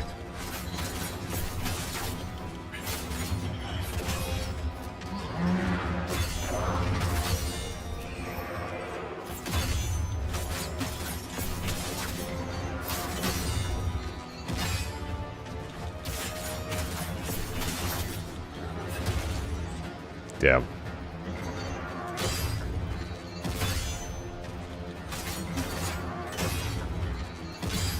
Look for an opening.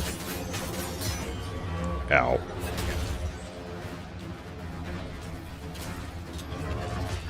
Oh yeah. Oh, ask for heavy metal and you shall receive. Oh, right, I can't pause it.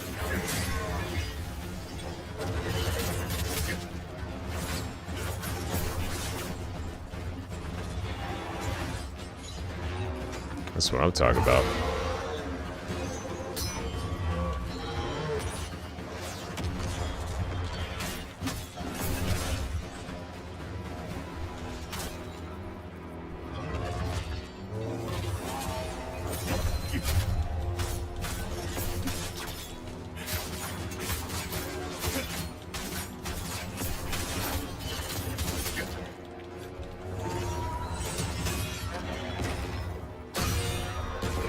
Damn. I ran out of stamina again.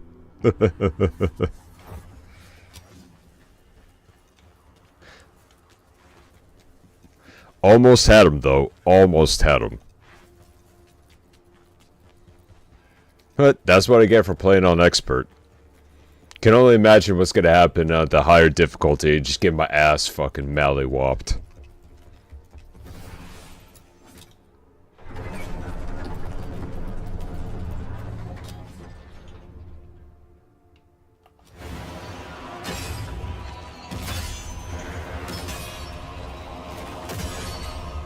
I'm okay.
Good thing I got some of that flame resistance on me.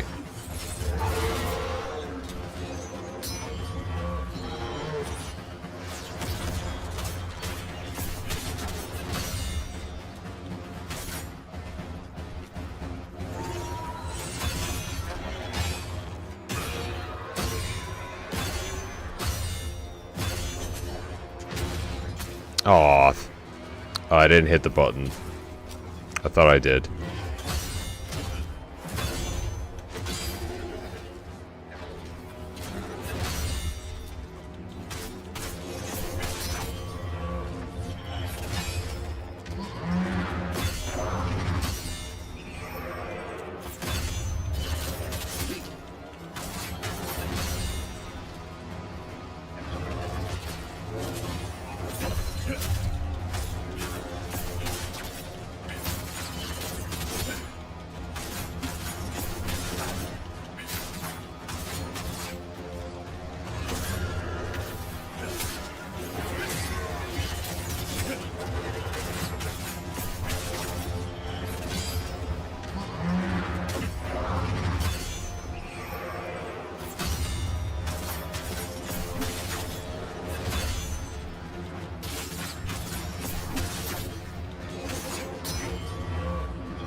Come on.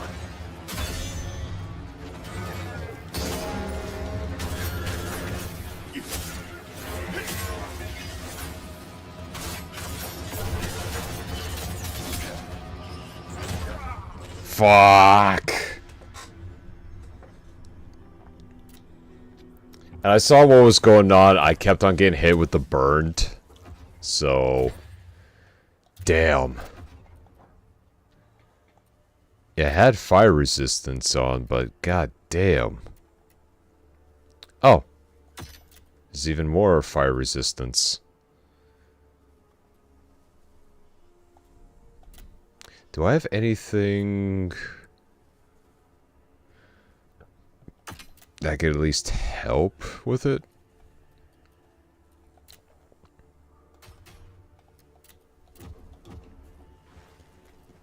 Oh well.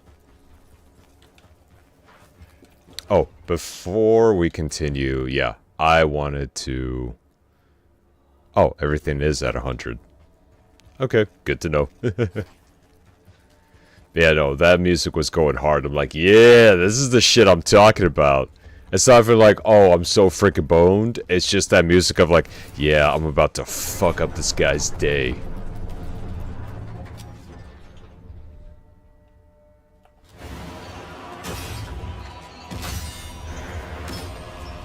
Nope.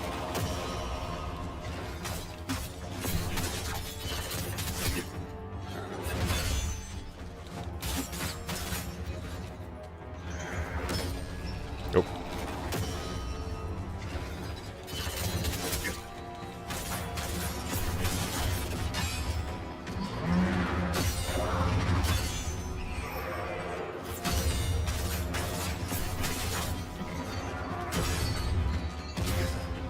Damn it.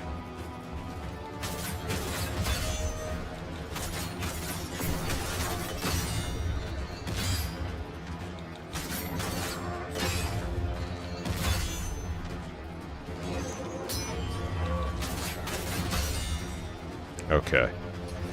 Now it's time to dodge.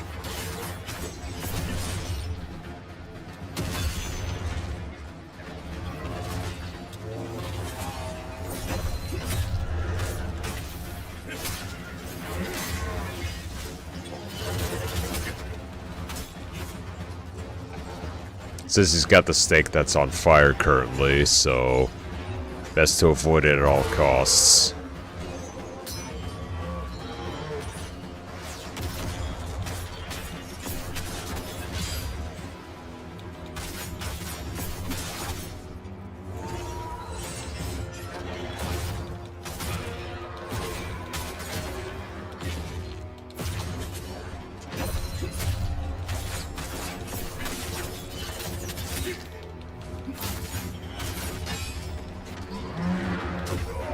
Oh, you kidding me with that hitbox? Okay.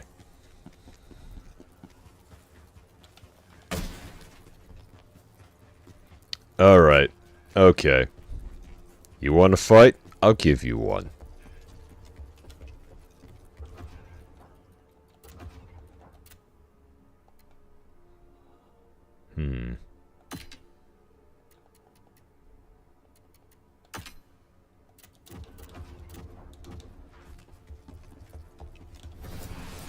I will say this much, I do like it how they leave the souls at the door.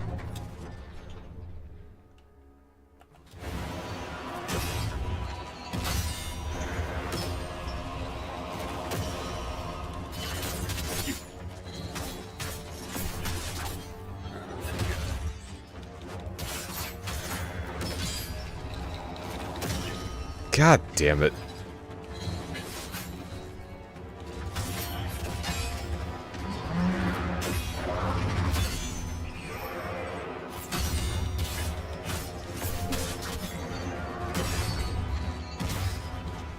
Stop running out of stamina, you son of a bitch.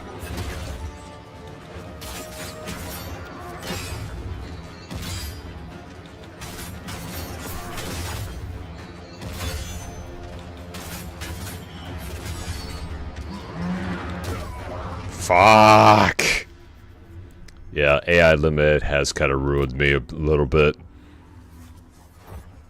I'm staying aggressive, but at the same time, I'm not pacing myself as much as before.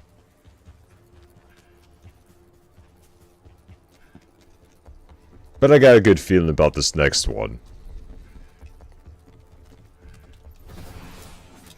I just kind of wish I didn't have to use the Xbox controller for this.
Get your ass back here! I'm not done with you yet!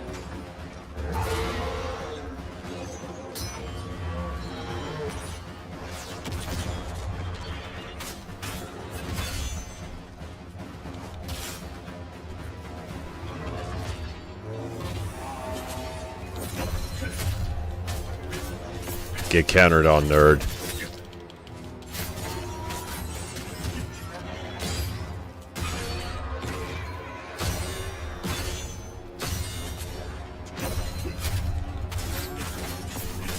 Oh, you think you're the only one that could be aggressive?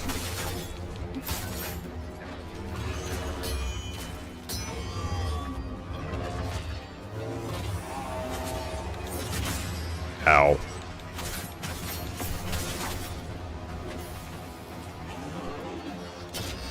Oh shit.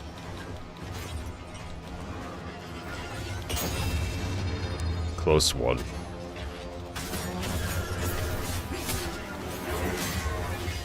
Oh, you think you're getting your nail back?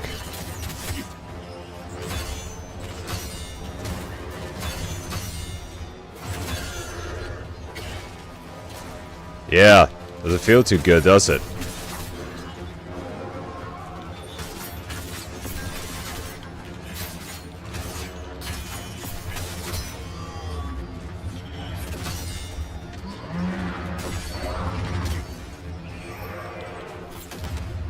Come on, heal, heal, heal.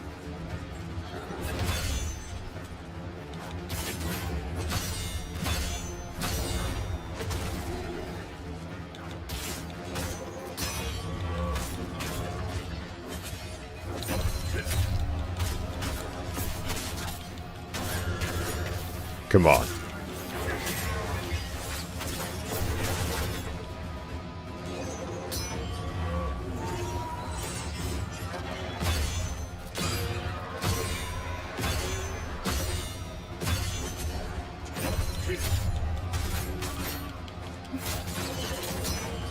Ow. Fuck you! Ah! God damn it.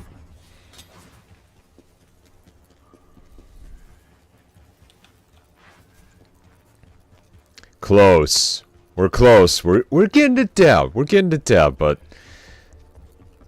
man, I never really thought I'd hate a moose before, but this guy's convinced me.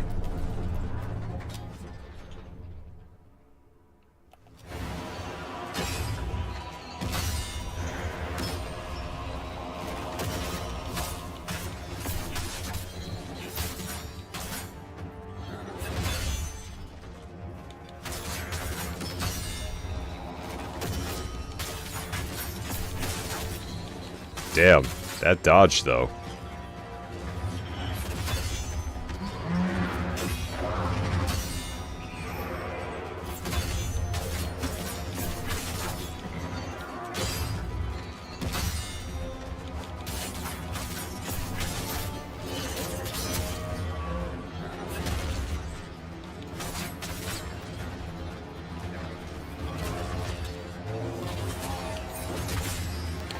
How the fuck did I mess that up? Give me back some of my health, you bastard.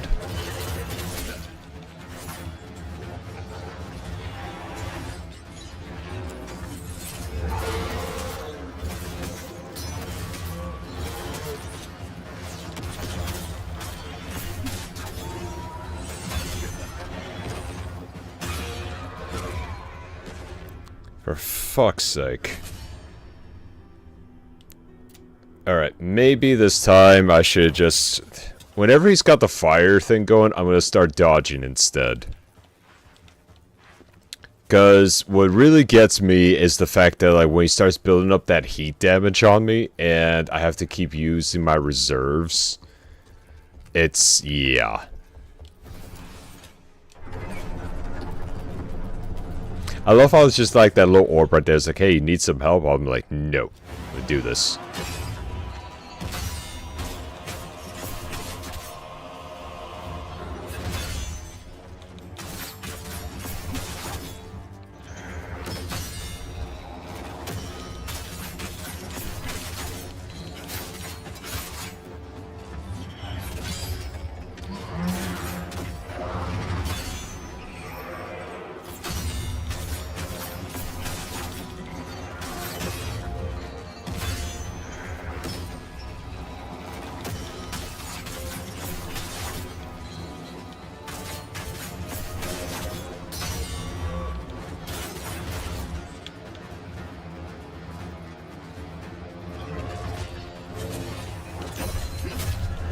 Oh, yeah.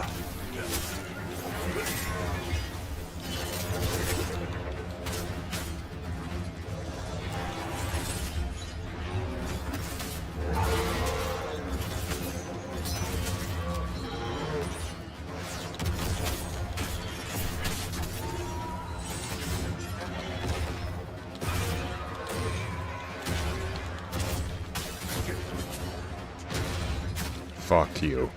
Ah.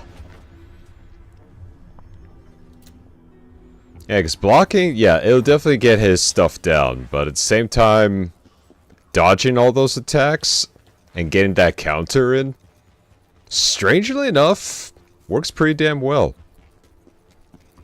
Plus, I'm using up less stamina than try to perfect parry. I got so used to perfect parrying in other games, it's like, oh.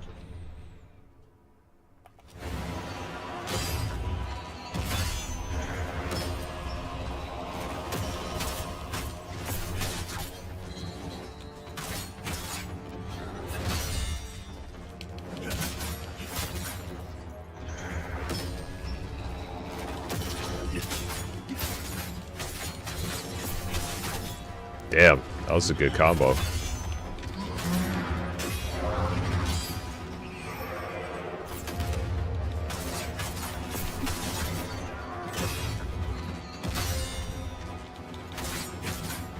Come on.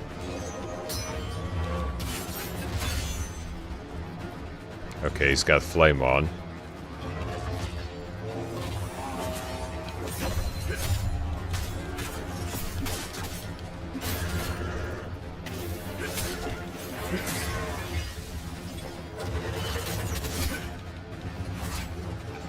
That's right. Run! Run like the coward that you are.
Oh boy.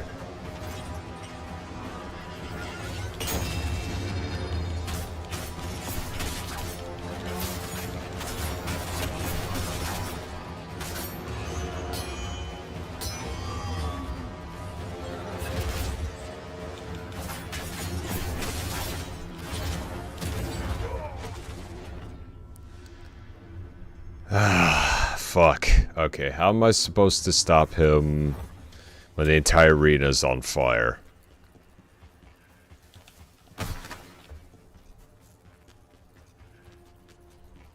We got it down and then all of a sudden entire arena is on fire. Me. Oh.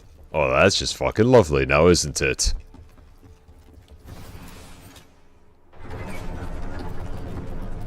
Alright, fight me. Fight me, let me skin you.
Motherfucker just keeps on running away.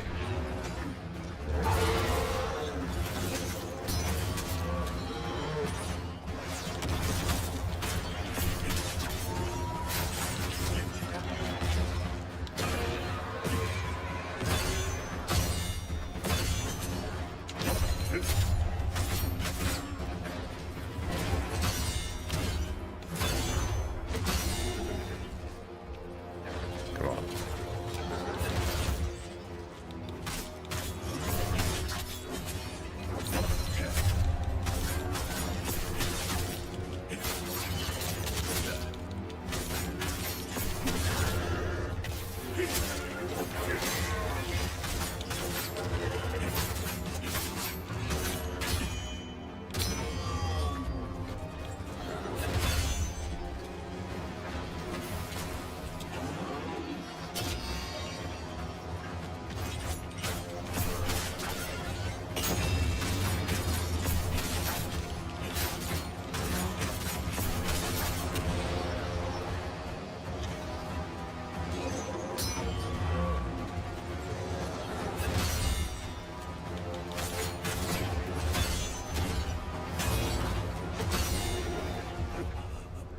Fuck me. There is absolutely no... Wait. Hold on.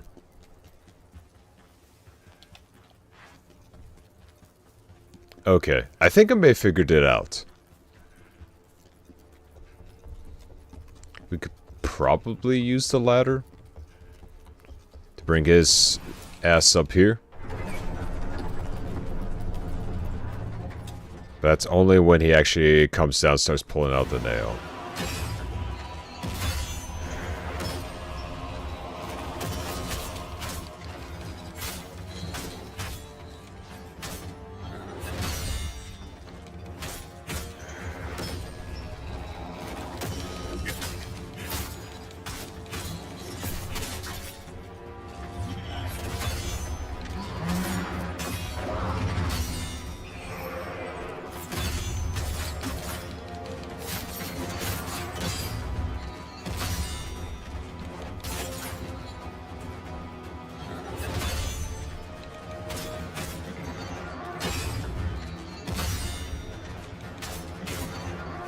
Come on.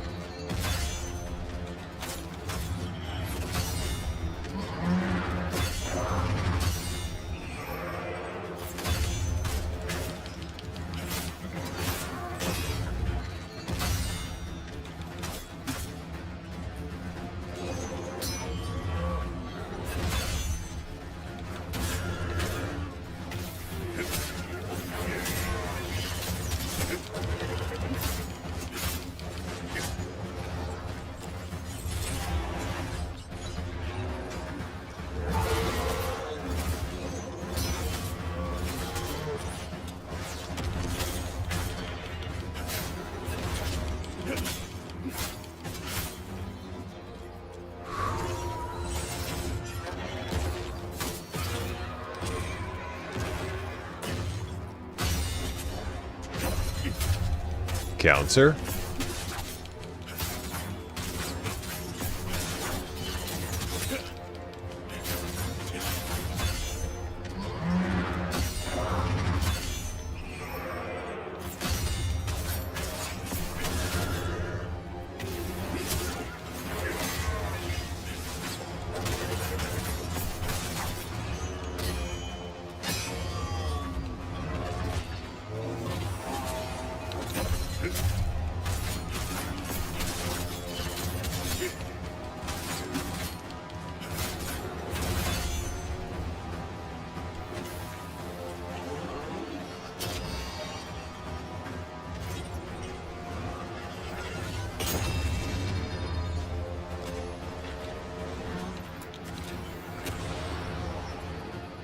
Yep. That'll work. That's right. Come on up here. Ow.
Okay, we got him good.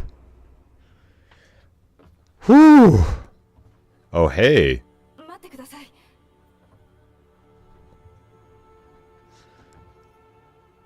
Did you see that? Pretty cool. おかげで助かりました。パベルを探している。 Elamine? 奴はどこにいる？あなたは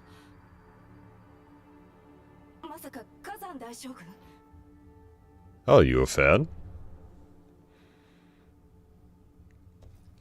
Hold on, let me just, Yeah, she is real awesome. にいるはずです。避難指示の発令だけして救援に来なかったということは、きっと城の方で何かあったということだと思います。そこへの近道を知っているか？スコパ洞窟を通るルートが一番早いと思います。帝国の英雄のお手伝いができるなんて光栄です。俺はそんなものではない。Move to the next region. ボルバイノは古くから村と共存してきた霊物です。子供たちもでもある日ふと姿を消したかと思えば、突然凶暴化して再び姿を現したんです。Well, now I get to wear his 竜 skin. 族の襲撃もそうですけど、一体何が起きているんでしょうか。I just want to say, whoever designed her, well done. Absolutely well done. I also need to get a snack. So I'll be right back.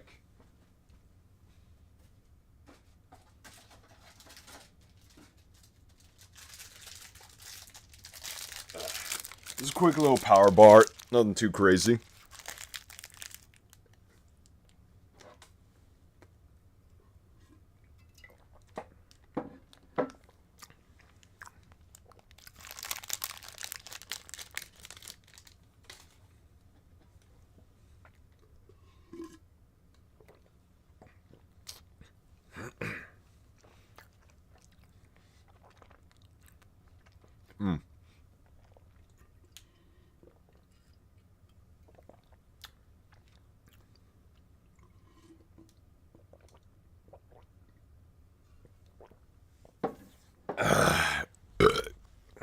Excuse me. Power bar with some quality H2O. That's what I'm talking about. Alright, let's go to the next region. But damn, she is like, oof. I'm not usually big into blondes, but her? Ooh, yeah. Viking blonde? Oh. Abso-freaking-lutely.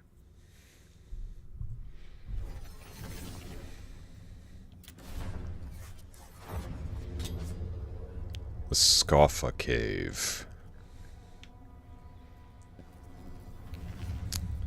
Ah, good to see you again. この洞窟を抜けてパベルの領地に行けます。最近巨大な雲が出るという噂があるんですが。Oh, giant spiders. Lovely. Well, if you have arachnophobia, guess what? You're in the right spot for this segment. 安全が確保されてからつい。 Oh goody, we got giant spiders in this game too.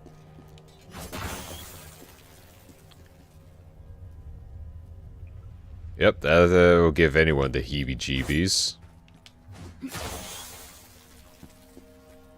Crack open an egg, have 1,000 of these things coming out at you. Yep, that'll do it. Okay, and there's poison buildup. How delightful!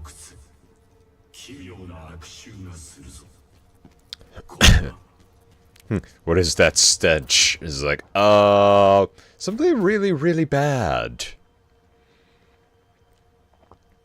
Okay. Oh, we're getting a lot of good stuff, though. We should probably at least head back to our main base. See if we could scrounge up a few other things. Fallen Guardian's top.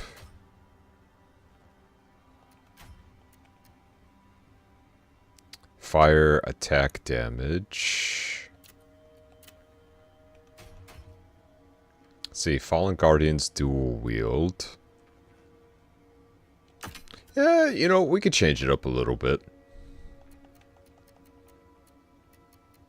Just to kind of see what it does. Whoa, what's this? Mysterious glyph dual wield. Huh. Imagine that.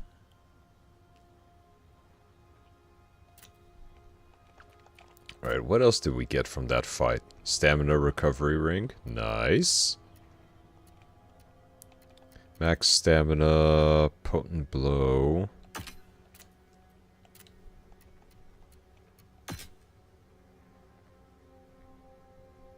Potent blow damage.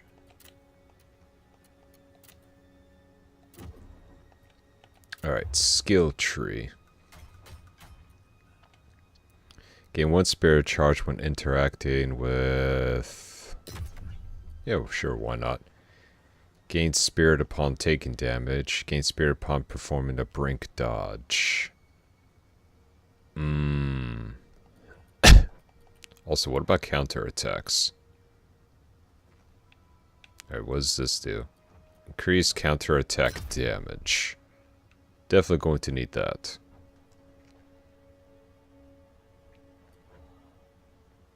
Reflection.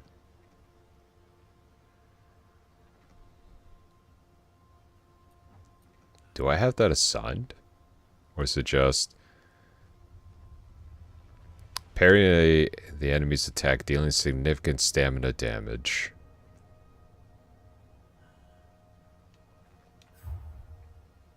Okay. Good to know.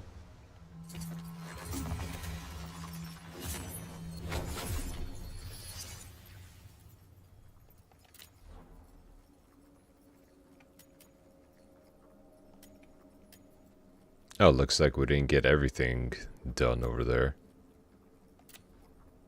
Alright. Upgrades, upgrades, upgrades. I love me some upgrades. Oh, we need 4 vengeance now.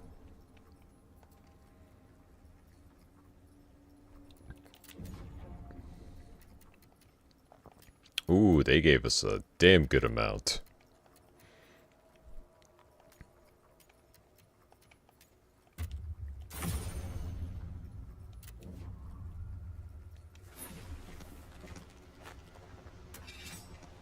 Actually, hold on. As for the phantom abilities... Oh, we got a new one. Frontal assault. Okay, so this one's more on the aggressive type. Spirit advocate damage. Okay.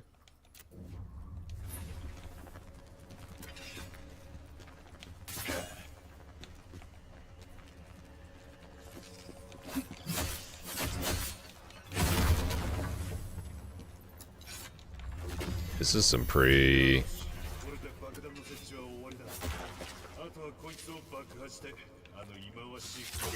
Ow!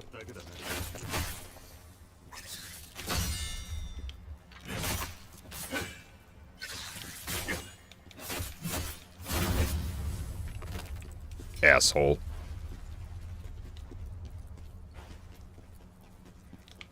Alright.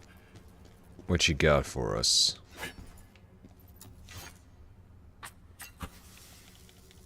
Down a run.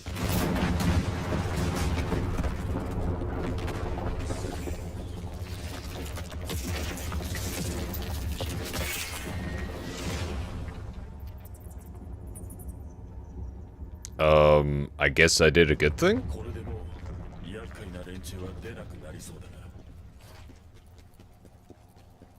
I was like, wasn't exactly sure what I did, but I mean, hey. Alright, let me try this.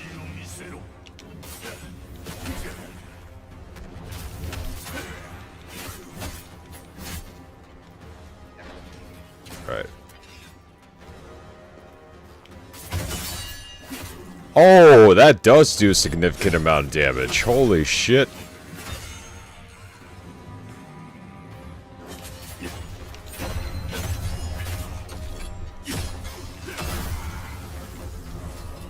Holy crap. Okay. Yeah, timing those strikes is gonna be a hell of a good time.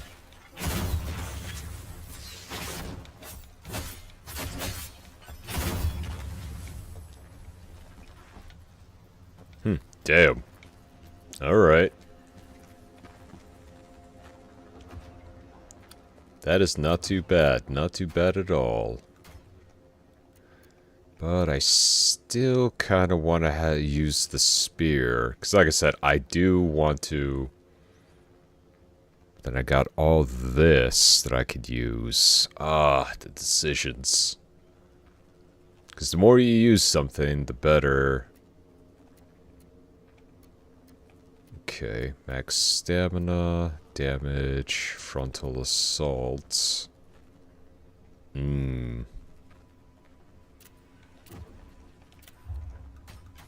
Because with a spear, I got a whole bunch of stuff I'm learning from it, which is really nice.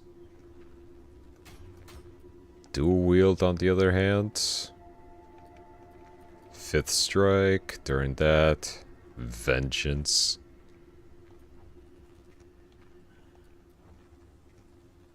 Massive blow, third attack. Hold to charge potent blows to inflict injury status on enemies. Oh, we can do that? Really? Alright, you know what? We'll play around with it. Why not?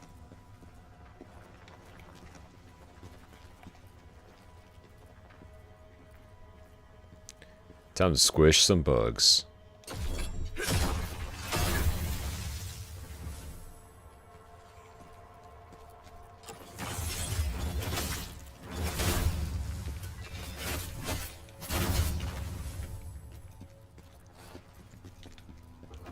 Honestly, not bad. I could rock with this. Okay, we also got Fallen Guardian. Does a little bit more damage, but I think we're okay for the time being. Poison resistance elixir might come in handy later on down the road if we're going to be fighting a poison boss.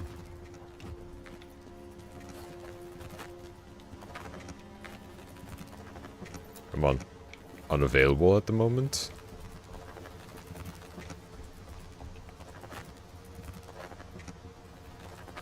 Oh, I could feel like a faint heartbeat coming from my controller, too.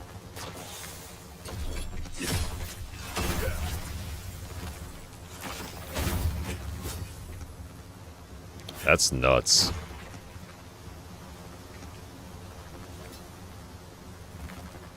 Oh, I can also feel the waterfall. Nice. Can I open this? Can't be opened here. That would be too easy. Ooh, I see a shiny. I'll be back for you in a moment. Oh crap, we're gonna have to do some bouncing. Batman, take control of your little pests, would you?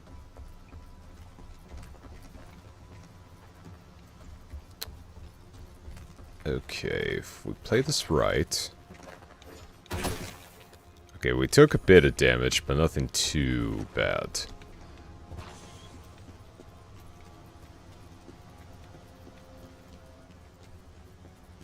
It's been actually a long time since I even visited, like, a good, decent, you know, cave and whatnot. I haven't been to one since I was a kid. It was always kind of interesting, but, you know, the atmosphere, whenever you go inside a cave, especially if you're by yourself, it's almost kind of unnerving of how quiet it gets.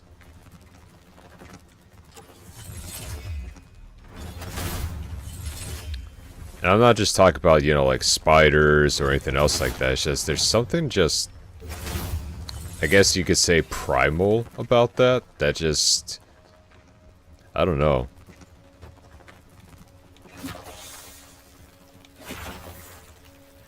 Like imagine just being stuck in a cave, no light, no nothing, just trying to feel your way around.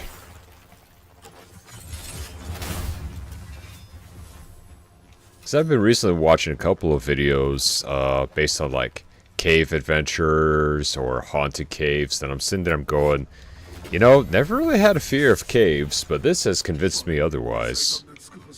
That's a great sword. It's like, this is how, for some reason, has convinced me otherwise to really fear caves. Especially about all those other type of stories, how, you know, how some people got stuck in just the weirdest ways in the crevices.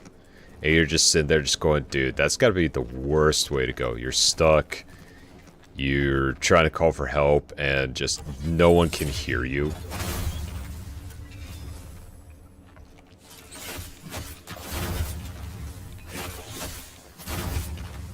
That's always been just, you know, never really thought of it much as a fear, but just being stuck in just the bedrock of it all, unable to move, unable to scream.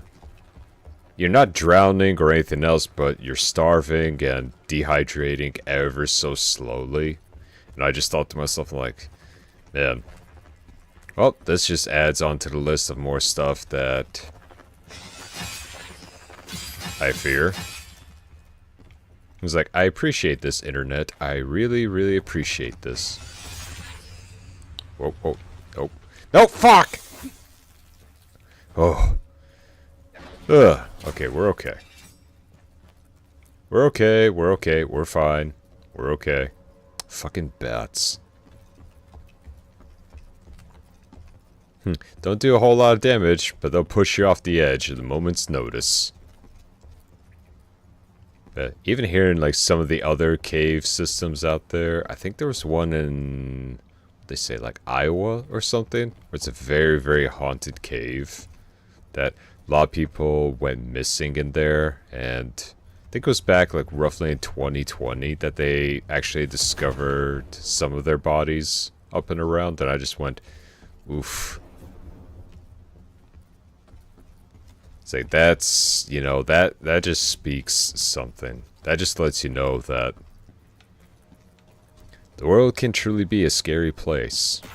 And if I've convinced a lot more people to stay indoors after this, well, I do apologize for that.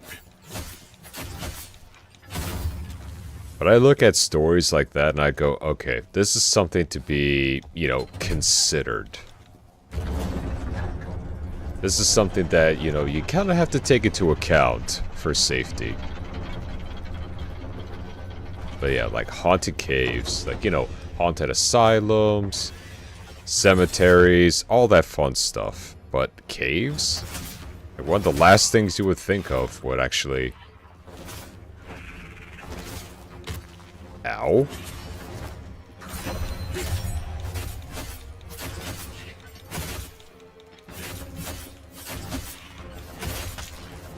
Ow.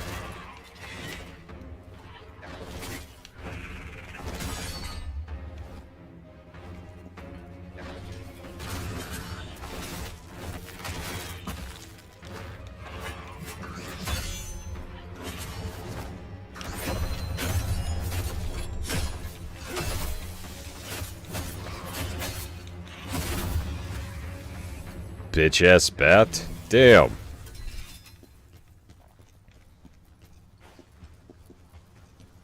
Freaking wrong Batman showed up. We went from Dark Souls to Castlevania real quick with that one. Oh, you fuck it. Of course the worm would be back.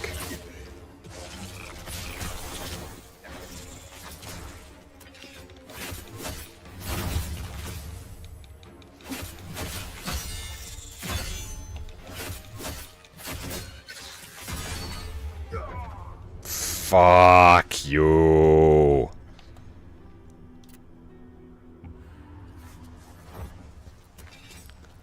Oh, good news is I got the elevator down, so we should be okay. Also, I missed my spear. Yes, I'm going back to my spear. Sue me. I miss how well my spear felt. But we could still get all the other perks.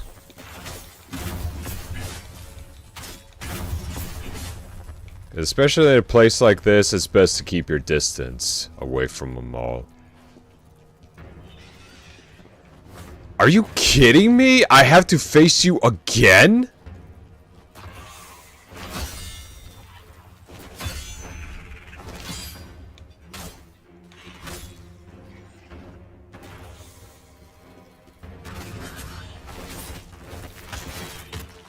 Okay, what the absolute fuck?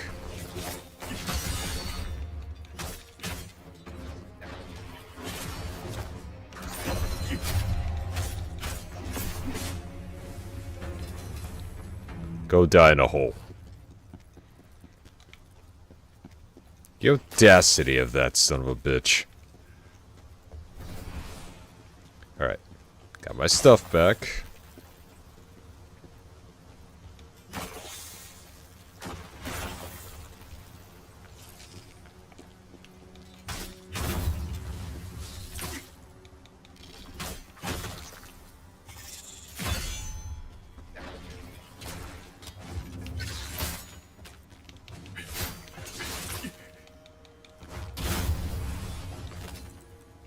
Yeah, you weren't expecting me to go back to my spear so soon, did ya?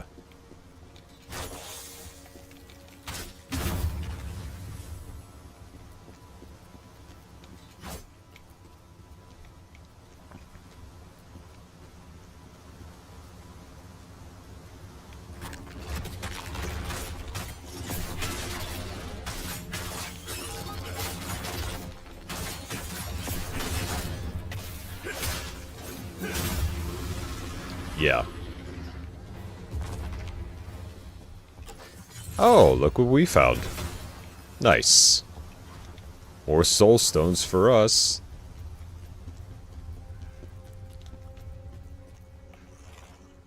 Yeah, I'm kind of getting some Neo vibes from this game, but at the same time, it's...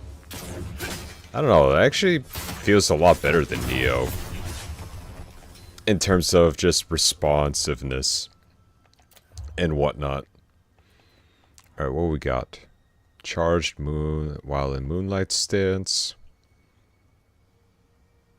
While in moonlight stance, activating brink dodge counts as an attack along with the path. Really? Oh, the spear just keeps getting better and better by the moment. Yeah, we're sticking with the spear. Got all these epic materials. I wonder what we're going to be able to unlock. And some of this, I just really want to get out of my inventory. But at least, unlike how it is in Neo, where you had to, like, micromanage every little thing. Like, this is pretty straightforward for the most part. Oh, look, zombies. How fun.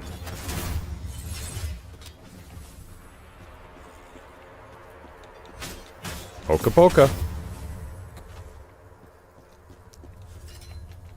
Also, speaking of zombies and stuff like that, I'm really excited for... It wasn't... I think it was called... was it Blight? It's like a medieval... Imagine Resident Evil, but medieval times. Where you play as a knight taking down the undead. I might have gotten the name wrong, but really excited to see what kind of game that's gonna turn out to be.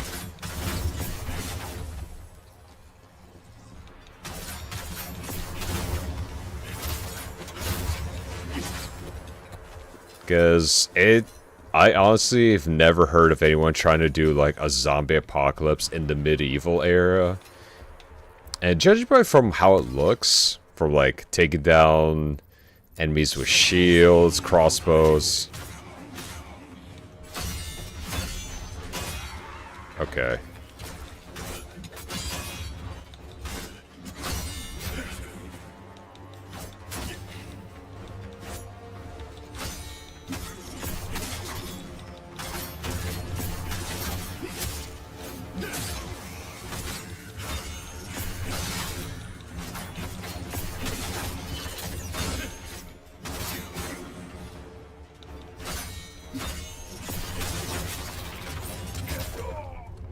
Fuck! God damn it. Got my ass whooped.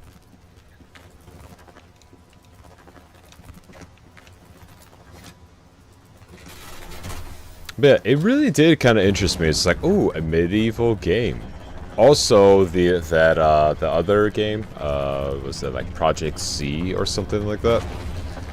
The one where it's World War II, but it's like base building, resource gathering, and all that fun stuff. And I'm just like, you know, this was the kind of game that I wished COD Zombies was.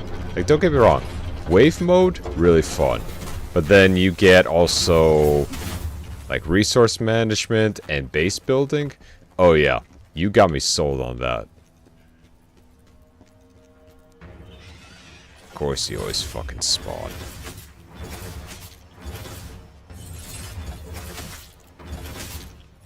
Can you just fuck off?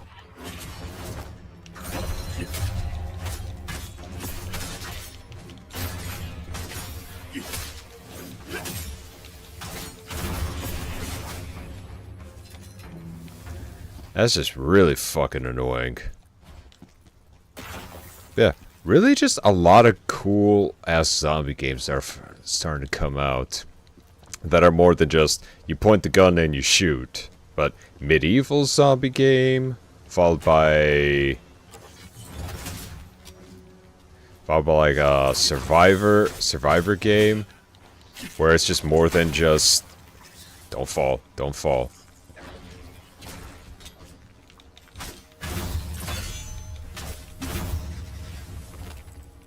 That's just more than just a regular point shoot wave based, and I'm like, oh yeah.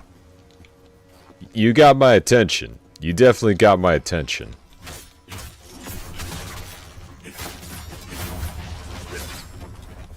I love this moonlight stance.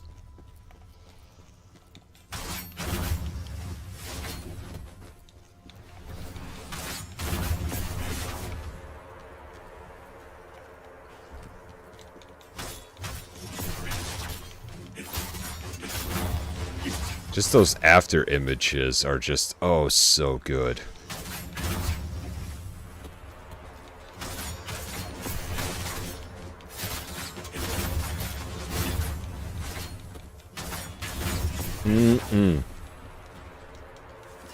Yeah, a couple of games I'm actually really looking forward to.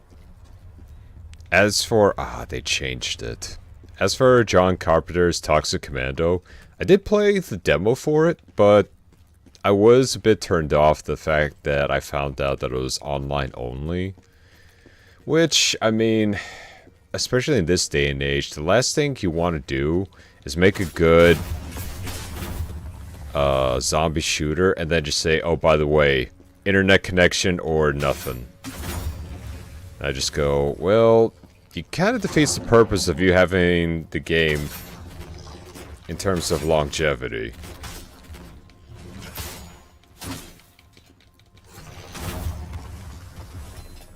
And I looked at it and I just went, especially with, you know, how internet can be and everything else like that, you're really limiting your audience when you require an internet connection. I mean, I'm gonna try to at least, like, embarrass Saber Studio a little bit here. The fact that I've played mobile games, and still do, that are both online and offline. But here's the real kicker to it, right? The one that's both online and offline, if you're playing it, right? Say you were playing it on a flight or whatnot, right? And you finished up, and then you get back down, you know, you got your cell service working again, all that stuff, right? This game, you can literally reconnect it, upload your local file to it, and it's saved on the cloud. And that's all that it requires. So, and this is, I think this game came out back in 2017. The X Asterisk, the one I talked about before on stream. Can someone please explain to me how the hell a mobile game can do both things, right? And still manage to get everyone who is interested involved, regardless if they have internet or not. I don't get it. And this isn't even Saber's first game. And yet they say, oh, you need an entire internet connection. And I look at him, I go, World War Z didn't need that. So why all of a sudden are you guys changing it up like that? It boggles the mind as to what possessed you, right? What demon lurked into your head and just said, yeah, keep it online only. And I'm just thinking, especially with how things nowadays, like, don't get me wrong, if you own World War Z or Space Marine 2, they gave you a discount, right? A discount. Ooh, Corrupted Blade. Frontal Assault. Okay. Oh, wow. Forgotten Warrior.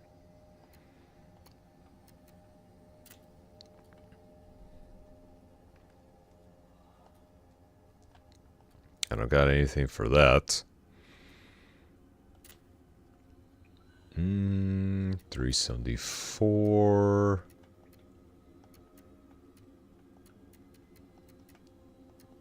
Yeah, I guess I could keep it as is. Slayer's shoes.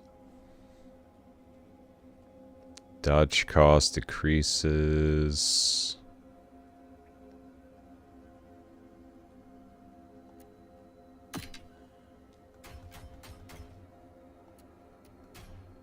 Yeah, it'll be fine.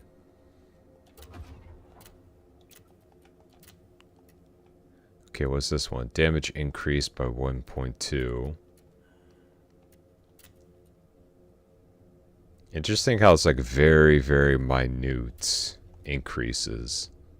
I'm gonna put on the max stamina at least. Damage increase, stamina recovery, max stamina. Fire resistance, max stamina. I'll take that. Anyway, what was I talking about? Oh, yeah. Like, the fact that they, you know, kind of almost like a loyalty program with them. It's just like, hey, we noticed that you bought some of our games. We'll give you, you know, like a $10 or $15 discount for this one. Which I think is pretty nice. But the downside to the fact that you need to have an internet connection for the entire time for that is kind of baffling to me. Give me that butt. Getting these spiders kind of reminds me of the Carbot animation for Resident Evil with Leon. Fucking hilarious. But, anyway, I'm getting sidetracked here a bit. Yep. Yeah, keep it crashing down at you. That was the same animation.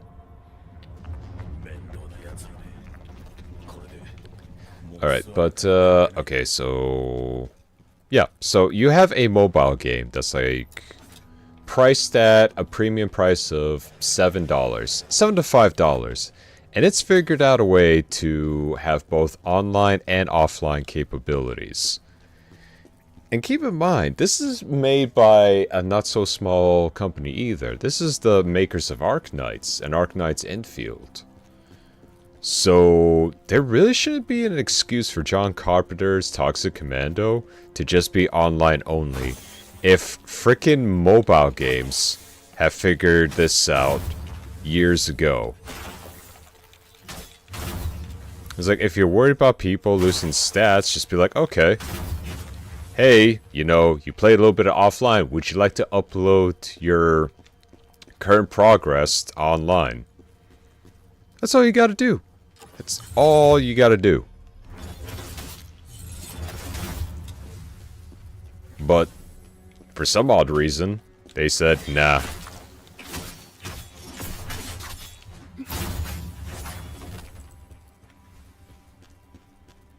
And to me, I'm just sitting there, I'm sitting here just kind of scratching my head going, I guess y'all just don't want everyone to experience your game. It's just, it's absolute confusion.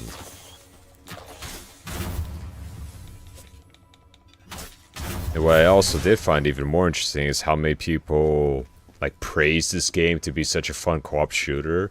Which, don't get me wrong, I have tried the demo out for it, and I can agree, but at the same time I'm sitting here going, why haven't you all addressed the elephant in the room? You know, it wouldn't be such a big issue, but the fact that internet connection is required, I mean, it's literally doing the same thing Call of Duty did, and everything else. It's just, oh, you need an internet connection for this to even... you know, to even play this for your campaign. And I just shake my head at that point. I just go, you really just don't understand what the consumer wants. And when you're that tone deaf, yeah. It's already a red flag in my book. It's already a big, big red flag in my book. Okay, I can upgrade that. Alright, let's also teleport back. Yeah, because we need... I gotta dump some stuff away and get rid of some of the white loot.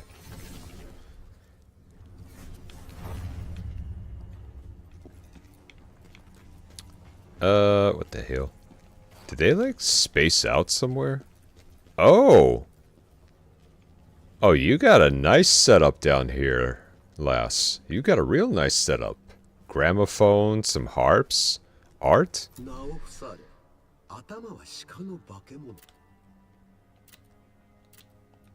Extract. Okay. Let me see here. Let me at least... I'm gonna lock some of this stuff. So that way I don't go ahead and start, Okay, let's just go down the list. So, lock that up, and...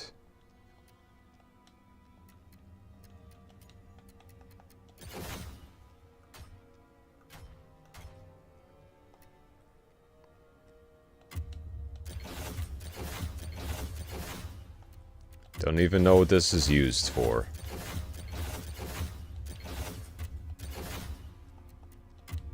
But, screw it, we ball.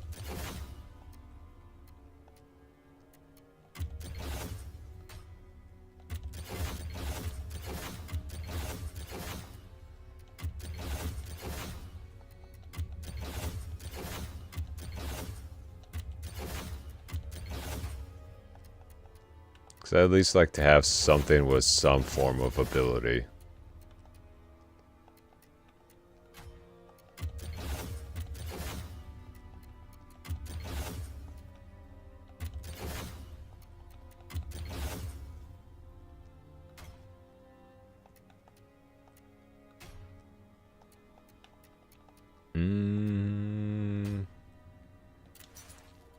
Looks good enough to me.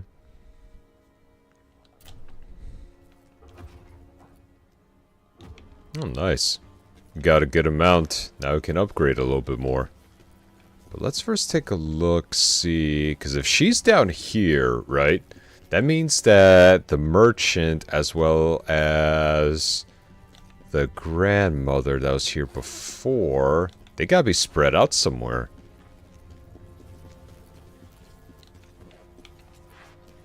I do like this hub area. It's almost, it gives off that very old school Mortal Kombat type vibe.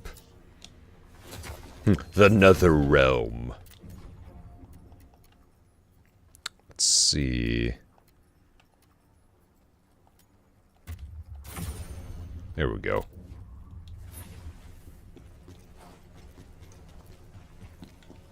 Ooh, yeah, let's go down this way. One over here. Nope. And that's just death.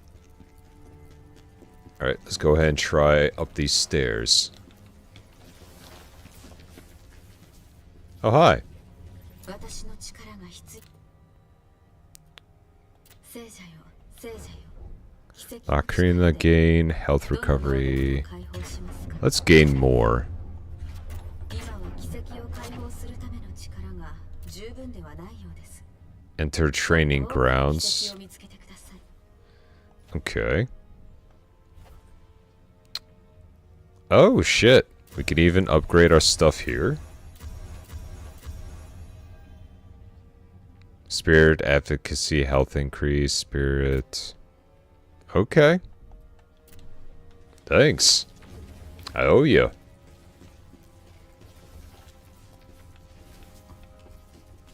I can't jump. My only weakness in a Souls game. Well, that and everything trying to kill me, but mostly can't jump. Well. Anyway, this is pretty much a good place to stop. I just took a look at the time and I went, ooh. Yeah. I got a little too wrapped up into it. So, let's go ahead and move back to here. Perfect. Don't need the controller anymore. There we go. Alright. Now, let me just go ahead and get myself situated here. Give me one quick second. I just gotta pull up a few windows. And we will be good to go. Put the music back on. And...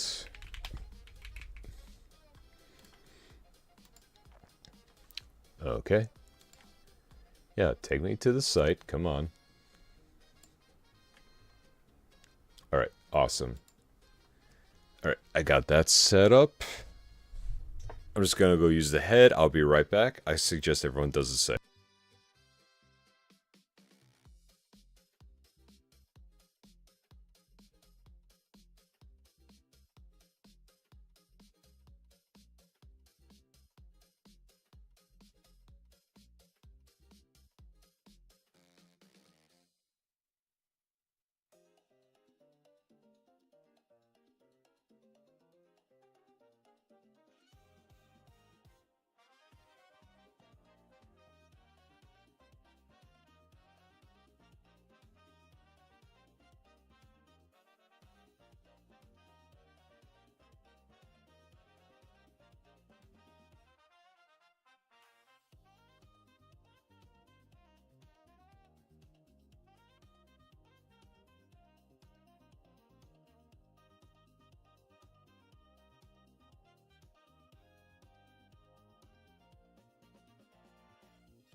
Alright, sorry about that.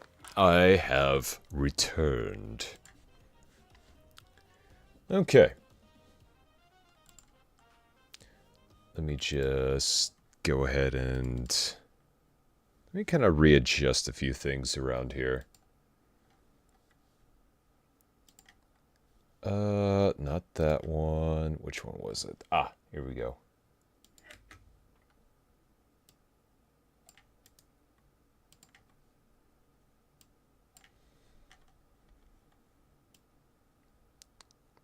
I think it's about time we get a little spoopy.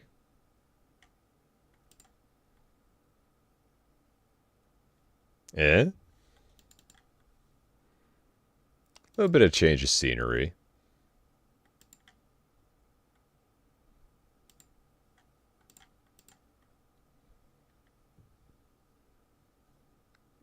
Perfect. Alright, let's get spoopy.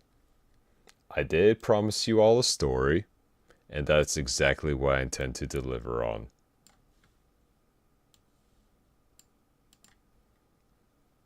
as for today, we're going to have a very interesting story.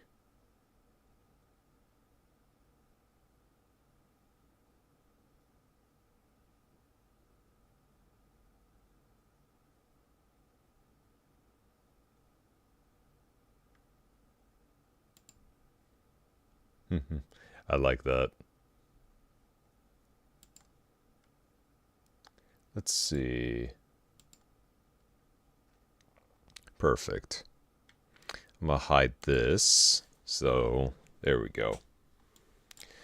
So, I don't know if many of you could relate to this, but in case that you do, there was a time back then where, as kids, we played all sorts of games throughout our years. Hide and seek, tag, whole bunch of others. But here's what was interesting though. There was one game, of course, we played back then. It was a lot more simple, but also a bit sketchy at times. We used to play a game called Blind Man's Bluff. Now, for those of you that don't know about it, it was just a very simple game. More or less just being in an enclosed area, or at least somewhere on the playground. One person was it. They were either blindfolded or had to keep their eyes closed. And of course, you had to stay in the perimeter for them to find you and nab you. So you tried your best to stay quiet, not to be discovered. But, funny enough, there was actually another form of this game. You could probably say a more sinister version. And that's exactly what today is. From a simple child's game to something a bit more sinister. So, before we begin, just credit where credit's due. This is actually from a creepypasta fandom for Blind Man's Bluff. So we're just gonna go over what needs to be done, as well as, well, being careful not to go overboard.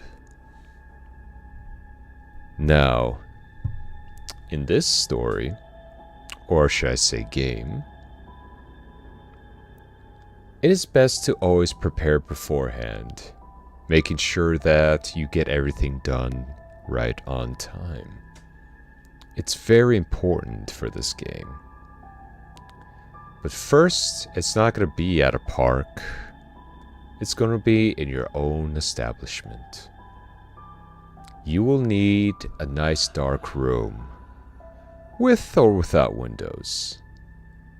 Windows, of course, if you wish for safety. And if you have windows, you must have curtains that will block any and all light. Sure, you can have some furniture around, but just not too much. Don't want you getting hurt. The floor, of course, must be clean.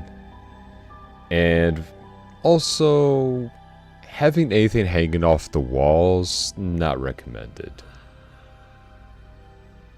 Now, here's where the prep work begins.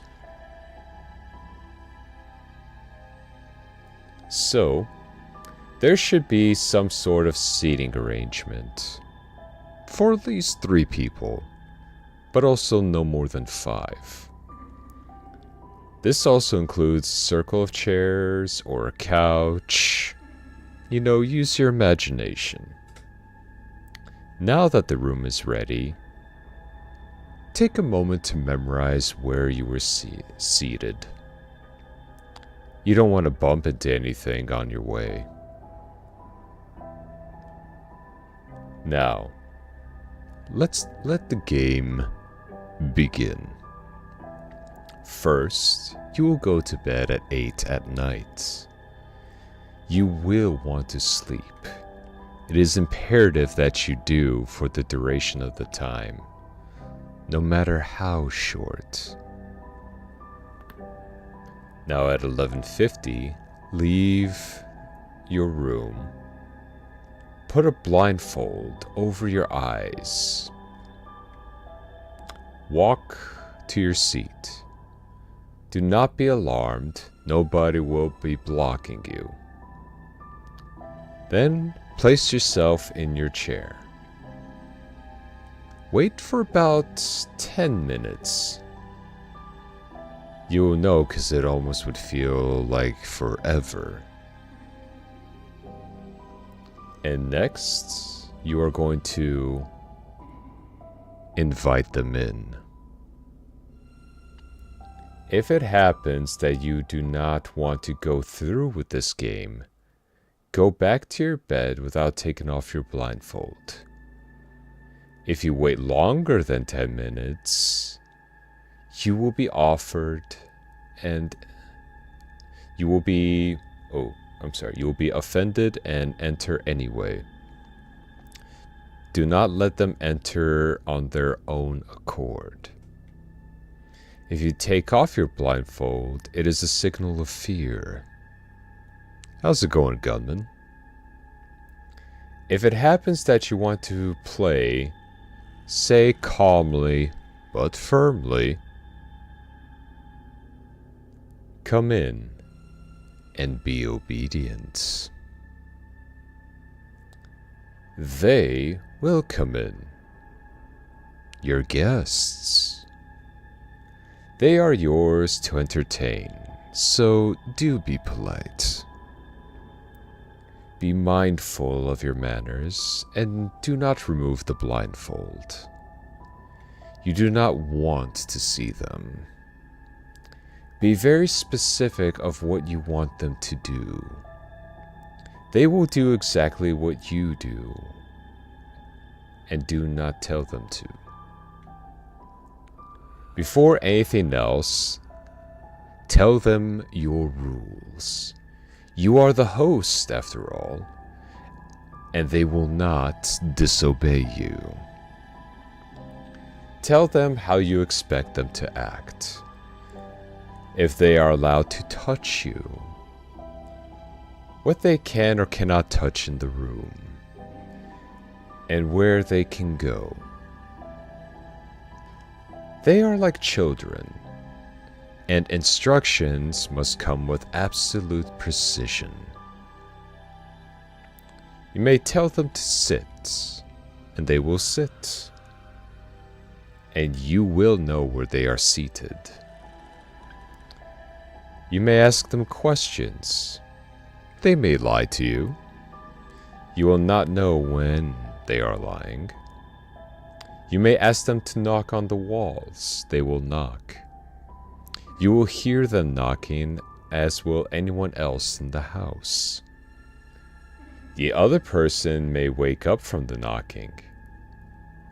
And if they do, pray whatever pain comes to you will be swift.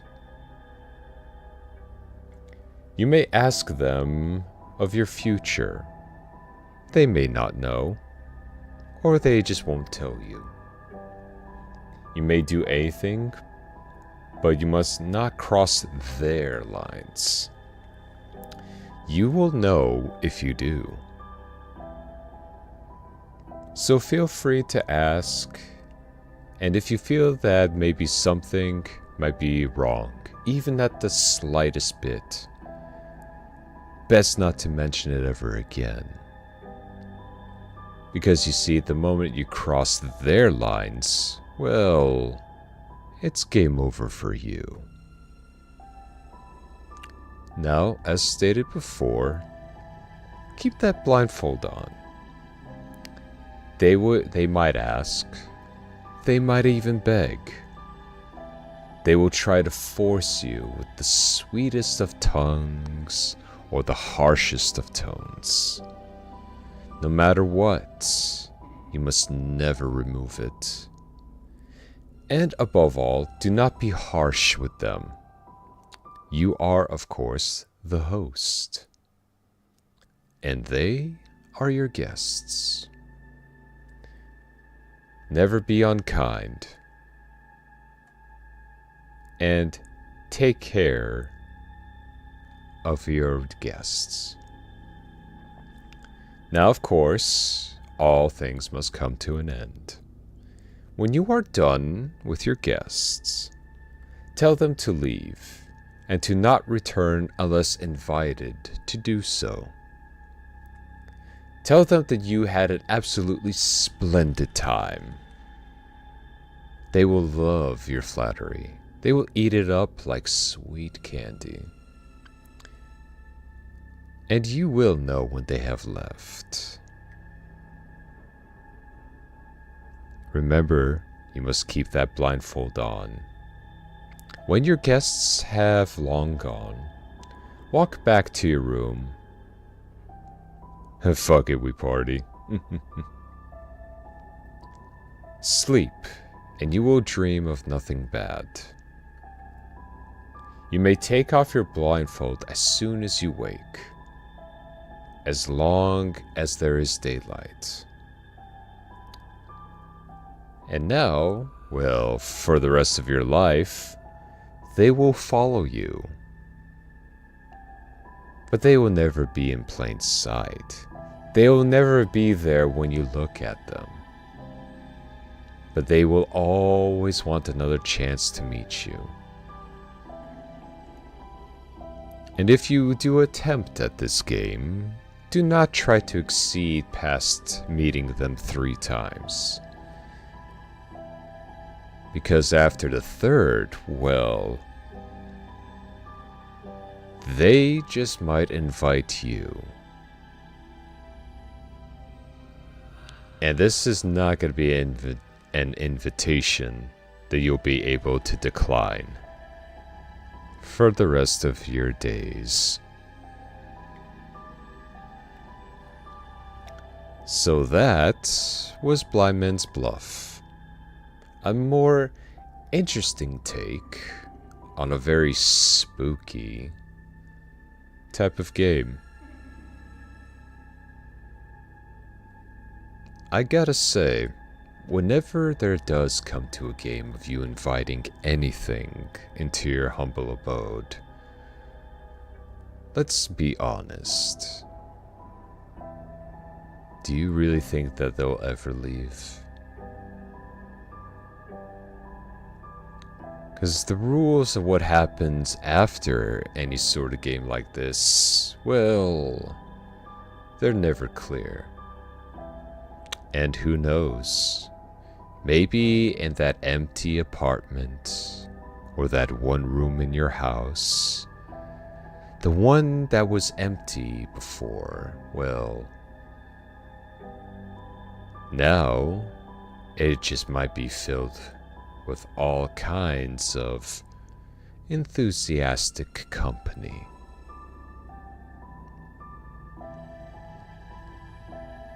But if this sounds like something that you would like to do on a nice lonely night, and you feel like striking up a conversation with some strangers, well, there you go. And who knows? They might even become your favorite roommates.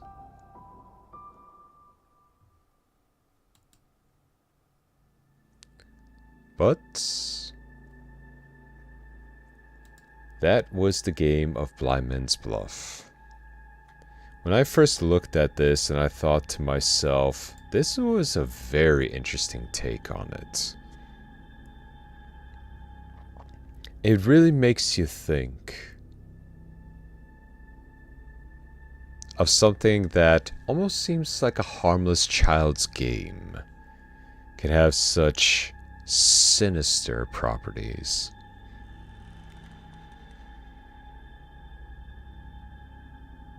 And who knows?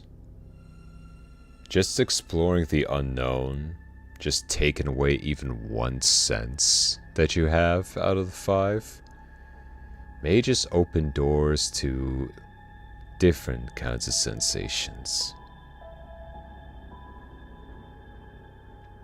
But you know what? That was a bit of a short one. So I'm thinking, why don't we go for another game?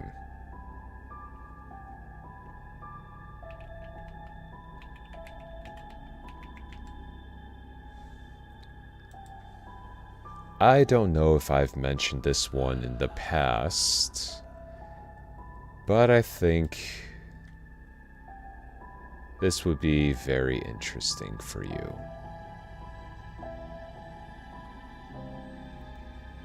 Give me 1 second as I open this up. So, this ritual game is a lot more simple. Requires a lot less prepping for the room. All you really need is just one room, your bedroom preferably, a window, and of course, an iron will. This game is called the window game.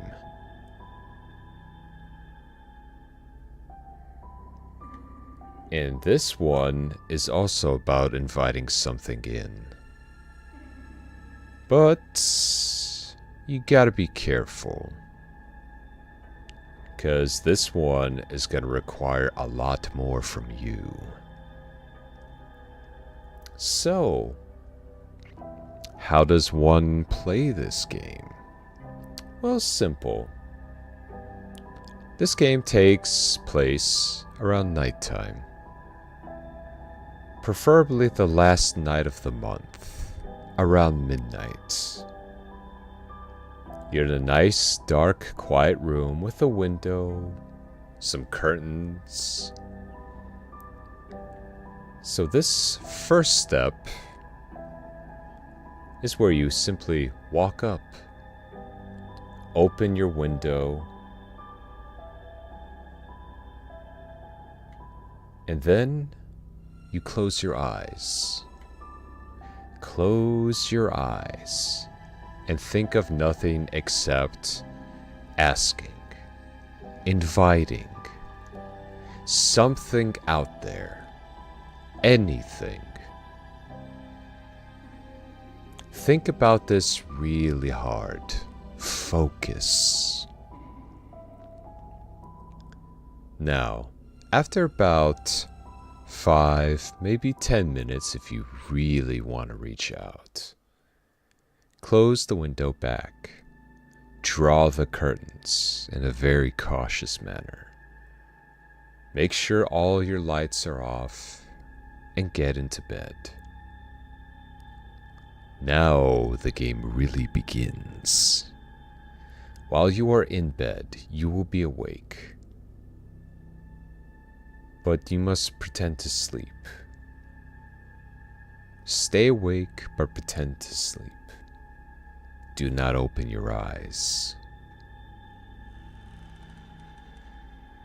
After some time has passed, you may start hearing a tapping, a knocking type sound on your window. It is persistent. It may even grow louder, more insistent, even maybe to the point of wanting to break the glass. This is where you will be fighting against your very own instincts. Do not look at the window, do not get out of bed, and do not fall asleep. This game will end once sunrise comes through your curtains. But whatever it is on the other side, you must not let it know that you are awake. Because if it's already being this insistent, well, who knows what might happen when it finds out that you're not asleep.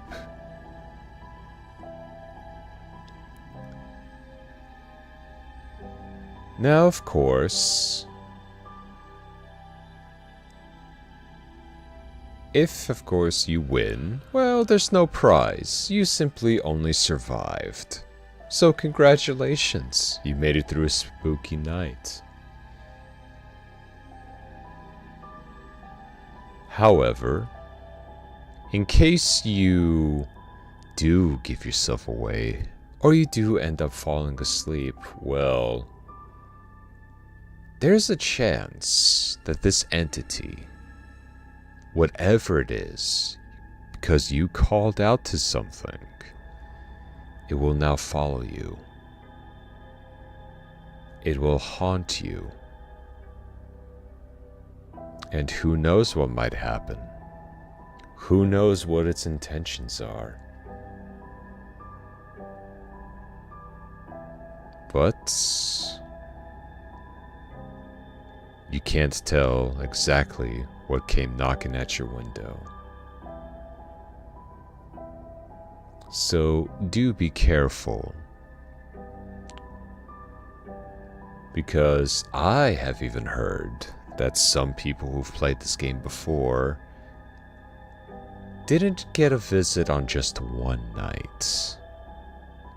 That's right. They didn't call out to them on the second or third night. But their little visitor, their very insistent, very patient visitor, kept coming around. Same time, same place, same knocking and tapping. So do be careful. Even if you do survive, it doesn't necessarily mean that the entity will quit. It'll yearn for you. It'll wait for you to slip up. And who knows what might happen to you after.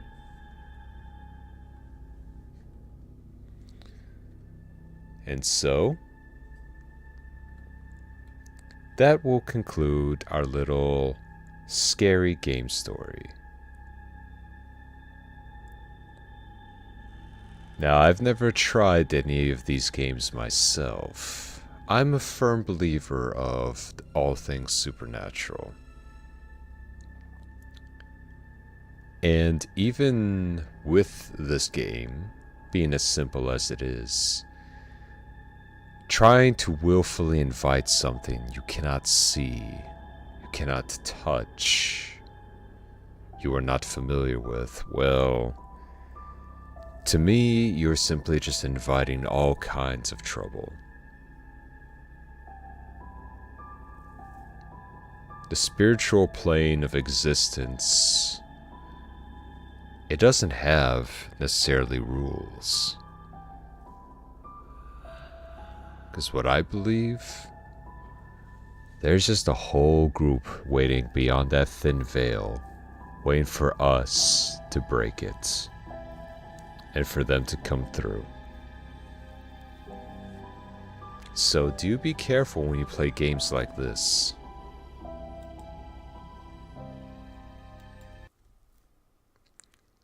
But that's gonna have to do it for the time being.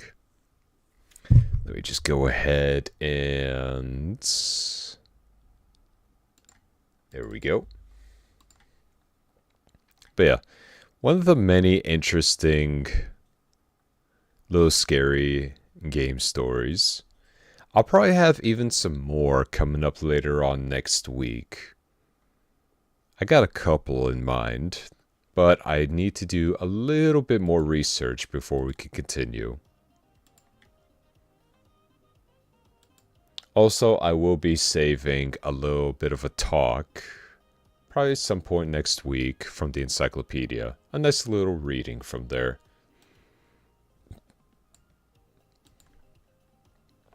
But yeah, that is going to have to do it for yours truly today. I may or may not do some more streams a little bit earlier on this week. Still sticking with the whole Thursday through Saturday type of deal. But I might start doing a little bit more on Wednesday. Who knows? I'll keep you all in the loop. It's important to keep you all notified of my shenanigans. But I do believe it is time for us to say goodbye. At least for today. I appreciate all of you being here, listening to my ramblings, watching me suffer through the Souls game, and staying around for a bit of that good old spooky time. I'll probably have a few things coming up later on, just to kind of mix things up a little bit. Gaming is fun, don't get me wrong. But every now and again, we gotta mix it up a little bit. So, I'm pretty sure I'm gonna have something cooked up for all of you next week. But until then, I wish you all an absolutely wonderful, wonderful weekend. Don't forget to rest, recharge, reconnect with loved ones. Because your captain's got a lot of work to do. So, it's about time I get back to it. So do enjoy the rest of your weekend. Please stay safe. And stay free. Because we're pirates, you and me.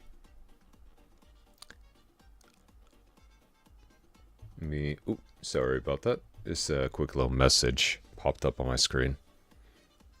But yes, have an absolutely wonderful weekend, crew. Until next time.